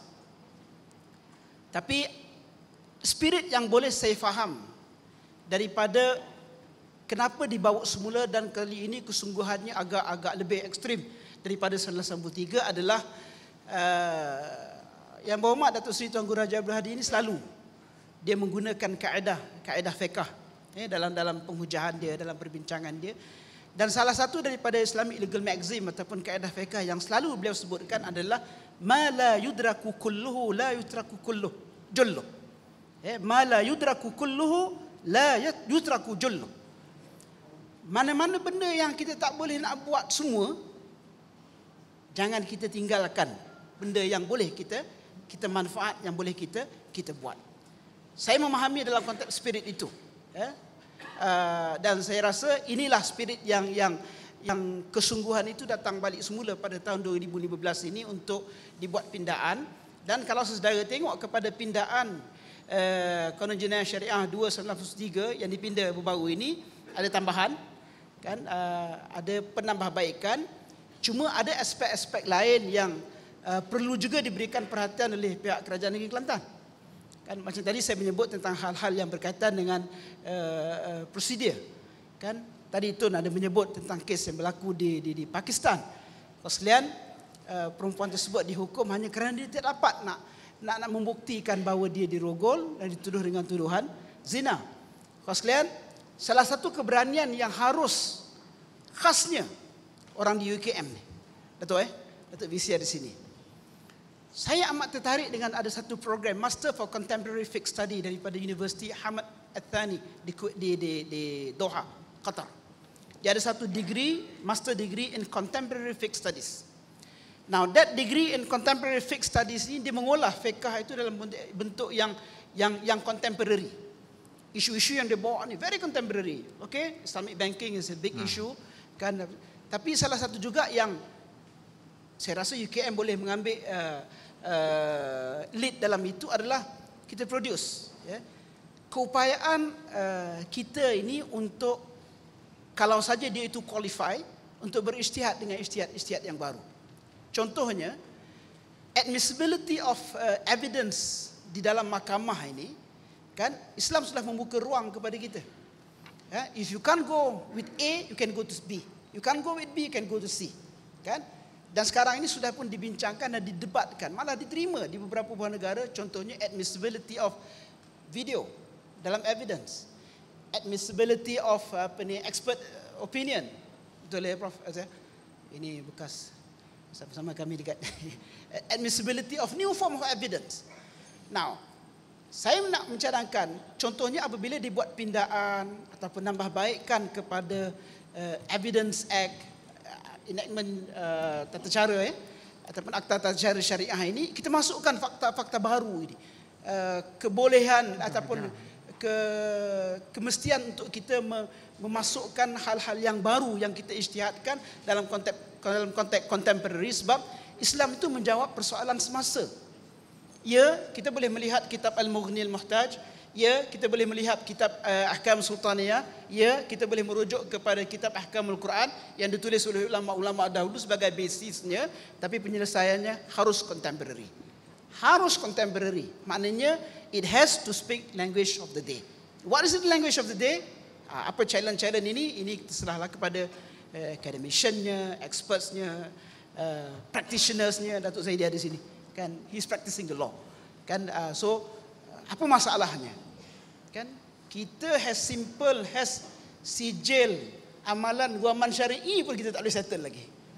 As simple as that. Kan, kita belum dapat settle lagi. We're not talking about the forms of evidence atau tidak. Sijil guaman syar'i pun kita tak boleh nak settle lagi. Betapa salah siapa ya? Now kita jawablah. Kita lontar soalan itu kepada kita. Sekali-sekala saudara sekalian, selepas kita put the blame on others, sekali-sekala bila kita duduk tu kita kena renung juga. No, we are also part of the problems. So saya rasa itulah kot mungkin yang boleh Kita baik, kita semua sedang berusaha untuk membaikinya. The administration, the universities, kan semua ni sedang berusaha untuk membaikinya. Allahu a'lam. Dr. Isha. Saya nak kongsi sedikit sebanyak. Saya nak tertarik nak sambut apa yang sahabat saya, saudara Nazir Kahar, bahawa bertentangan tentang suasana kondusif. Suasana kondusif untuk melaksanakan hudud perlu wujud di Malaysia atau di Kelantan secara khusus. Kita bukan boleh buat. Kita nak buat masjid pun kita kena tahu. Kalau silap buat masjid jadi macam masjid apa dia? Dekat Terengganu, Masjid Kristal. Buat tak boleh semayang, salah pula dia punya kiblat. Hara, rugi duit negara je. Jadi ini berlaku di Terengganu. Nak buat masjid pun perlu ada law dia. Kena tahu macam mana nak buat, di mana, kena tanya dan sebagainya. Begitu juga nak buat hudud. Kita kena ada suasana kondusif. Kita kena memperkenalkan kepada masyarakat dan rakyat juga kena faham suasana mereka ini sesuai atau tidak. Cuba kita ambil contoh. Ketika Nabi SAW daripada Mekah sampai ke Madinah Munawwarah. Apa yang Nabi buat? Adakah Nabi sampai-sampai Nabi kata, okey, siapa yang mencuri potong tangan terus? Nabi tak pernah cakap macam tu. Pertama-tama Nabi sampai, seperti mana yang diriwayatkan, Nabi kata apa? Afshus salam bainakum. Sampai-sampai Nabi kata, bagi salam sama-sama kamu. Antara muhajir dengan ansar. Orang muhajir ni kasar, tuan-tuan. Tuan-tuan pergi Mekah, saya bawa balik minggu lepas. Orang Mekah kasar. Dia tak kira awak profesor ke, datuk ke, Tan Sri ke. Kalau dia sampai-sampai depan, dia nak cop naik kapal terbang ni. Sampai depan kita dah tunggu dekat sejam, 2 jam. Sampai-sampai, shy. Nak minum teh. Datuk tadi duduk depan. Hey, Ana. Hey, Ana. Dia panggil, hey Ana. Dia cakap, Arab tak kerti. Hey, Ana terbang lagi. Dia kata kapal terbang dah tunggu. Arak kira apa? Mafish. Ana mudir huna. Lepas tu dia nampak saya kat belakang. Ustaz, tolong bagi tahu dia. I am Datuk. Who are you? Datuk tak pakai dekat Saudi. Tak kira. Dia kira apa? Nak cerita bagi tuan-tuan. Dia tak kira. Hatta kalau tengku pun, tuanku pun dia tak layan. Sama juga beratur. Kecuali G to G, government to government. Jadi Nabi kata, orang muhajir ni kasar sikit. Pergi Ansar orang lembut. Kalau kita sampai Madinah, lembut dia senyum je. Wallah, afwan. Saya sampai Madinah, nak masuk dalam Madinah 4 jam tunggu kat airport. Siap datang lagi. Afwan. Wallah ta'akhir syuiya. Kita minta maaf lambat sikit. Dia minta maaf. Kalau orang Arab Mekah taubat lahum, dia tak minta. Nak cerita takkan minta. Nak cerita Nabi suruh bagi salam lah sama-sama kamu. Jadi begitu juga. Sekarang ni, kita ni dalam suasana kalut. Antara PAH UMNO pun, antara Islam dengan Islam bergaduh. Tak nak semayang. Baru-baru ni ada seorang telefon saya, Ustaz, saya tak boleh semayang belakang sahabat saya ni. Kenapa? Dia UMNO Ustaz. Sudahlah. Lepas tu yang UMNO pula tak boleh semayang belakang PAH. Tok ni dia kata. Lah, itu sama-sama Islam tuan-tuan. Nak bergaduh apa? Yang sekarang ni bergaduh lagi antara Wahabi dengan Sufi. Geng tarikat tu hentam, Wahabi sesat sebab tak kunut dia lepas semayang. Itu je. Lepas tu yang geng tak kunuk pula, hentam pula geng tarikat. Ya Hanana, duk marah Ya Hanana. Tak ada kerja semua tu. Harap-harap persada tak bincang lebay Ya Hanana ni. Buang masa je. Tuan-tuan, tak payah sembang dah. Itu semua boleh lah. Ahli sunnah wal jamaah boleh lah, tak ada masalah. Kita duk gaduh antara Syiah dengan Wahabi, tiba-tiba naik Syiah. Antara Syiah Wahabi. Antara tarikat dengan Wahabi, keluar-keluar Syiah. Semayang atas batu Karbala. Saya semayang dekat masjid UKM. Datuk, saya semayang Jumaat. Tengah-tengah semayang, lepas tengah semayang saya pun jadi tak khusyuk. Sebab ternampak ada seorang student kita letak batu Karbala. Saya kebetulan semayang kat belakang. Saya kata, Syiah, aku tengah semayang. Nasib baiklah masa khusyuk tu bukan salah satu rukun solat. Kalau tidak, batal lama dah aku. Jadi habis semayang, saya bagi salam-salam. Dia jauh sikit. Saya pun buat semayang sunat dulu. Tengok nak tegur lah dia. Kamu ni Syiah mana? Sebab pelik dalam mazhab Syiah tak semayang Jumaat. Jadi dia tersilap belajar tu. Saya nak tegur, ikutlah Syiah betul-betul. Jadi dia tengok nak pergi tegur dah lari. Budak student kita nak cerita, Syiah dah bertebaran, kita duk gaduh. Masih belum kondusif kita ni. Bila sampai Nabi suruh berbaik dulu antara Muhajir dengan Ansar. Berkenalan dulu. Kita masih bergaduh. Dalam bab politik masih kita bergaduh antara orang Islam. Yang kedua Nabi kata, wa at'imut ta'am, bagi makan. Umar Abdul Aziz, bila dia ditantik, dia panggil semua siapa yang tak ada duit, mari jumpa saya. Saya akan bagi duit untuk makan daripada duit Baitul Mal. Datuk Azlan naik NC, siapa yang tak ada duit nak makan, mari jumpa saya. Contoh Datuk. Kita tak boleh stres sangat tuan-tuan. Persada juga. Kita nak ni waktu tidur dia tuan-tuan. Nabi sampai bagi makan. Tengok Nabi bagi makan kepada orang fakir miskin. Sekarang tengok baru ni di Terengganu. Seorang yang curi duit apa? Yang curi susu. Ingat tak? Yang curi susu untuk anak dia terpaksa kena tanggung penjara 2 tahun. Mungkin tak kena hudud tapi kena takzir. Sebab susu berapa ringgit sekarang? Tak, masa tu tak kena GST lagi. Datuk, GST masalah sekarang ni. Ekonomi kita teruk. Tak ada makhluk, mungkin Datuk berbeza pandangan dengan saya sebab Datuk pakai ekonomi. Saya pakai syariah je. Tapi saya ada hak sebab saya orang rakyat yang orang kata apa, rakyat jelata, rakyat marahin. Saya bukan Datuk, saya bukan Tun, bukan Tan Sri. Tapi nak cerita bagi, saya bayar teks, saya bayar zakat, saya bayar juga GST. Nampak? Jadi sekarang ni ekonomi kita teruk. Tun Mahathir pun kata ekonomi kita teruk. Tun Mahathir siapa nak lawan dia dalam bab ekonomi? Dia sangat hebat. Jadi sekarang nak cerita bagi tuan-tuan, ekonomi kita kena perbaikilah. Kena baiki. Kita nak suruh rakyat bayar GST.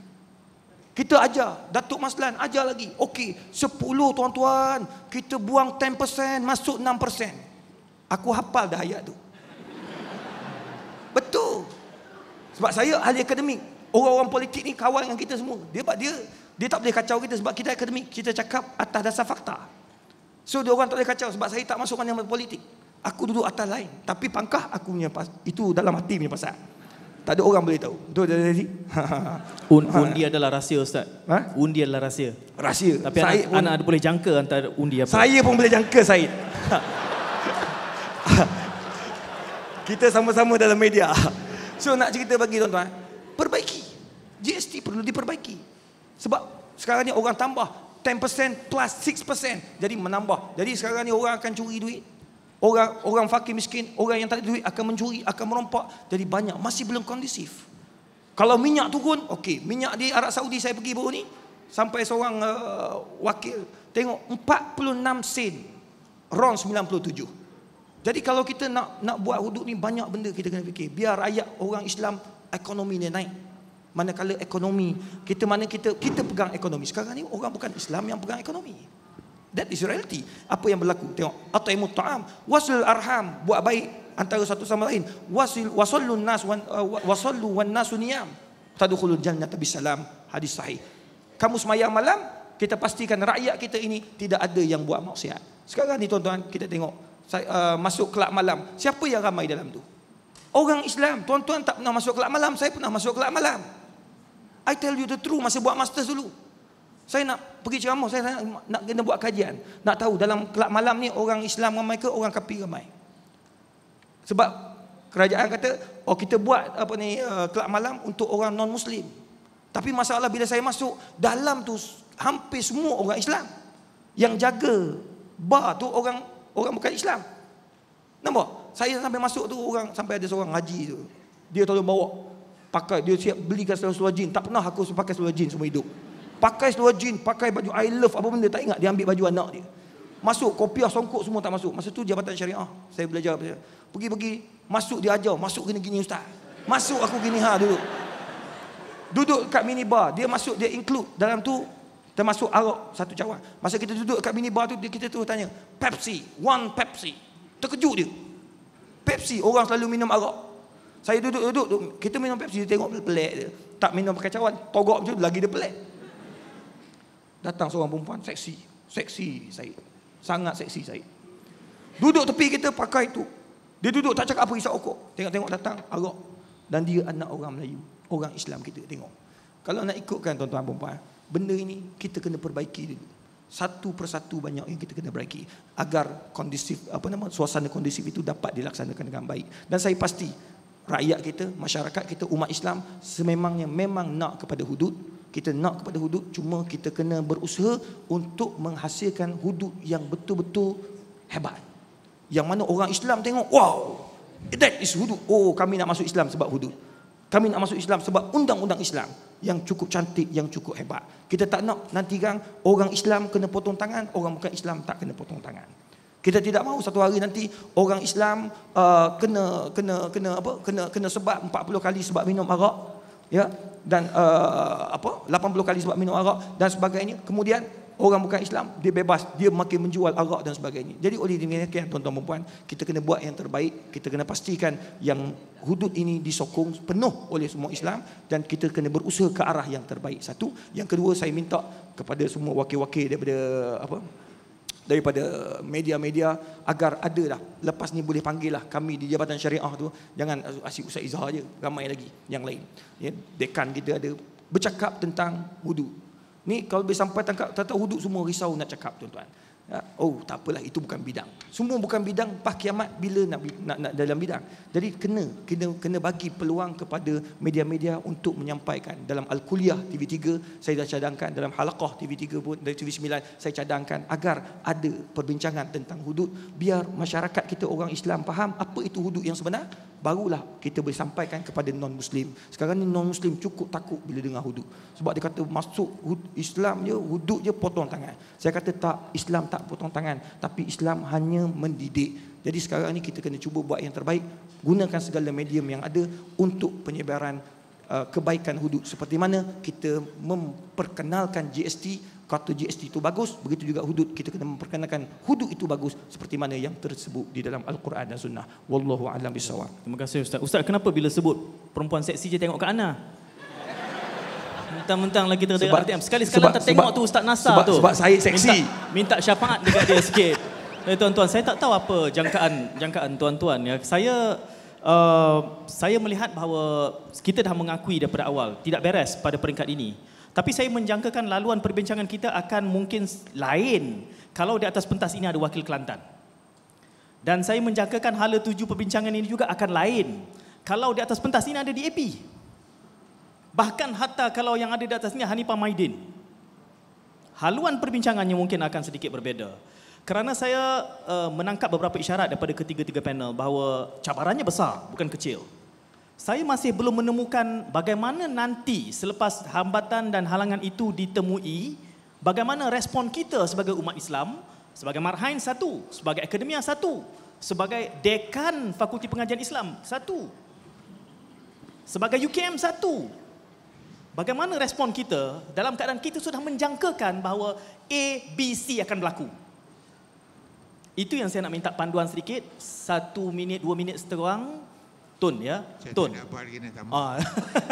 Semua sudah mengalah, saudara.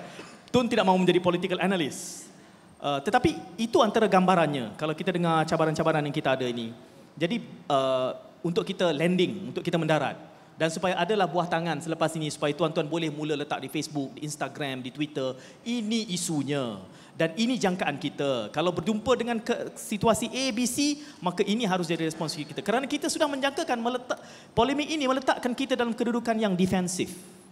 Jadi mungkin saya berikan laluan untuk ketiga-tiga panel merumuskan secara ringkas hala tuju masa depan dalam kapasiti masing-masing. Saya boleh mulakan dengan Ustaz Izzah dulu, Ustaz, supaya Ustaz usik ana awal-awal lah. Silakan Ustaz. Saya tak mau panjang, just nak memaklumkan bahawa saya merasakan bahawa sampai masanya untuk kita melakukan penambahbaikan dalam mahkamah syariah itu sendiri yang setelah 20 tahun, ya, berdapak di dalam daripada 20 tahun 84 lebih kurang telah berada di negara kita ini. Mungkin kita tambah baik, kita wujudkan dalam perbaiki sedikit ataupun kita melakukan penambahbaikan terhadap enactment 356 yang mana sudah ada tindakan kepada peminum arak, kepada penzina, kepada qazaf dan sebagainya. Empat-empat tu kita cuba buat yang terbaik, kita cuba tambah kalau boleh. Datuk Zaidi mungkin boleh terlibat sebab dia pengamal undang-undang. Kita melakukan penambahbaikan. Takkan selepas 20 tahun tidak ada penambahbaikan di dalam mahkamah syariah. Jadi dengan adanya penambahbaikan seperti ini, dengan hukuman-hukuman yang setimpal, yang kita katakan undang-undang syariah tu kita letakkan dan cuba kita letakkan bahawa di dalam tu sebenarnya hudud.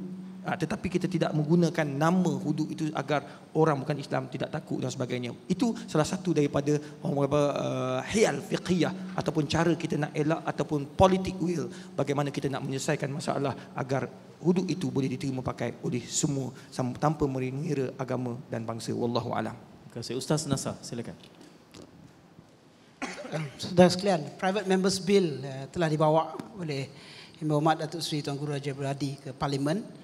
Dan kalau saudara tengok aturan mesyuarat dalam dia tiap pagi bila kita masuk dewan ni dia ada aturan mesyuarat, dan aturan mesyuarat perkara yang berkaitan dengan that particular tu duduk di bawah sekali. Bila duduk di bawah sekali, dalam aturan mesyuarat tu dia punya proses adalah menyelesaikan urusan-urusan kerajaan terlebih dahulu. Yang bawa Private Members Bill ni bila duduk di bawah, besar kemungkinan tidak akan dibentang pada sidang yang kali ini. Apa pun, satu move dia telah buat.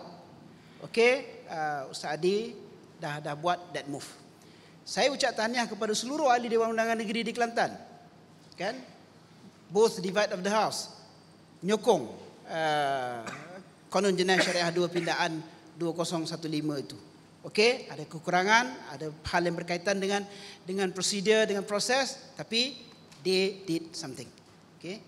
Now, saya dapat dengar juga cerita Burmes mengatakan should benda ni nanti dibawa ke parlimen dan didebatkan dalam parlimen.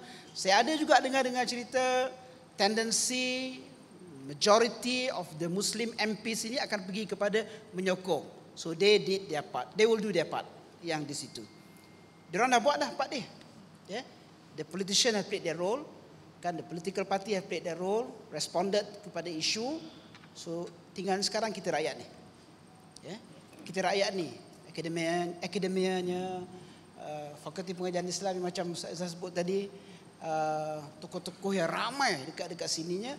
Macam mana kita nak fit ourselves, kita punya kepakaran yang berbagai-bagai ini untuk tujuan kita tidak lain, tidak bukan macam mana kita nak contribute bagi membolehkan tanggungjawab yang tertanggung di atas kita ini dapat kita laksanakan pada kadar maksima yang mampu ada pada kita, seperti mana yang dipesan oleh Syahid Said Qutb.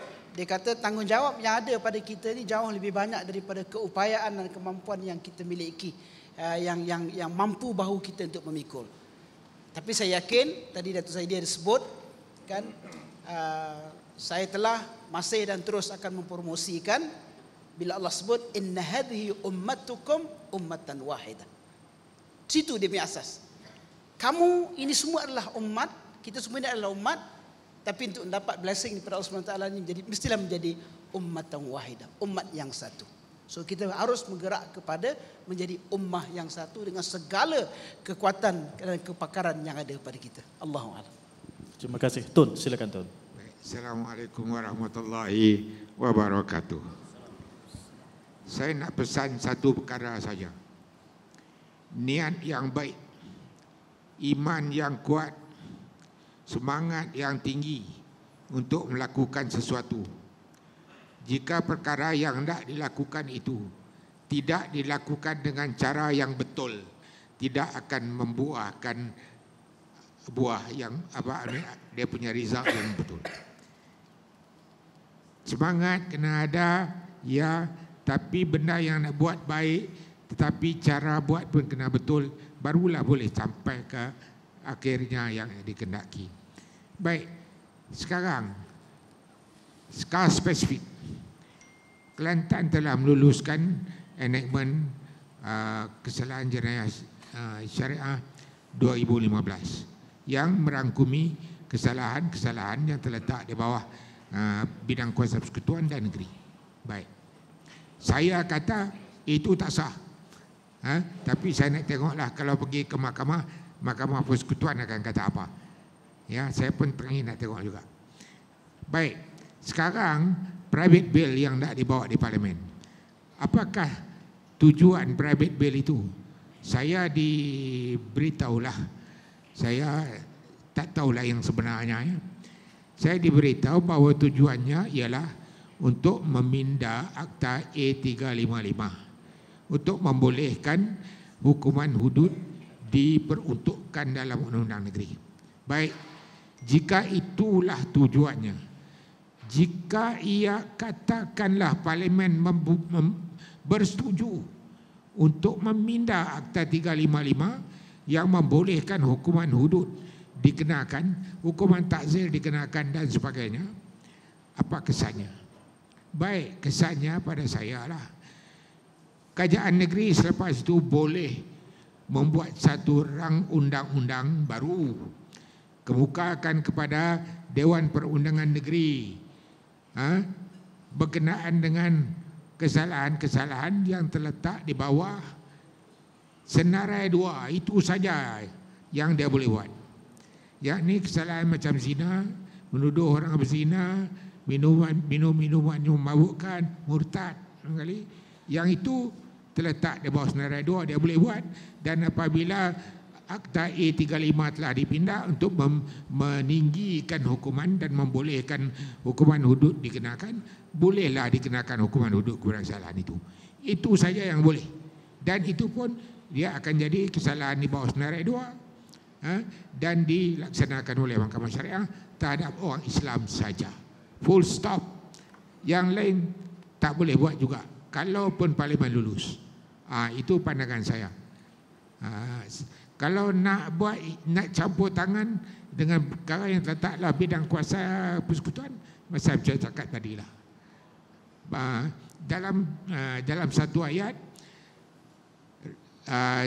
cadangan yang dibawa melalui bil persendirian, private bill ini, jika ia hanya untuk memindah Akta 355, ia tidak akan menyelesaikan keseluruhan masalah untuk melaksanakan hudud. Di segi undang-undang, dia cuma boleh menyelesaikan hanya mengenai kesalahan-kesalahan yang terletak di bawah ini senarai 2. Sekian, itu saja pandangan saya. Terima kasih. Terima kasih Tun Ustaz Nasar dan Dr. Izhar. Sekaligus meletakkan tanggungjawab kita pula untuk pulang selepas ini memikirkan bagaimana dalam kapasiti yang terhad itu dapat kita memainkan peranan. Saya tidak boleh menanyakan apa-apa soalan lagi kerana itu akan membuka lembaran 1 jam lagi untuk dipolemik dan diperhujahkan.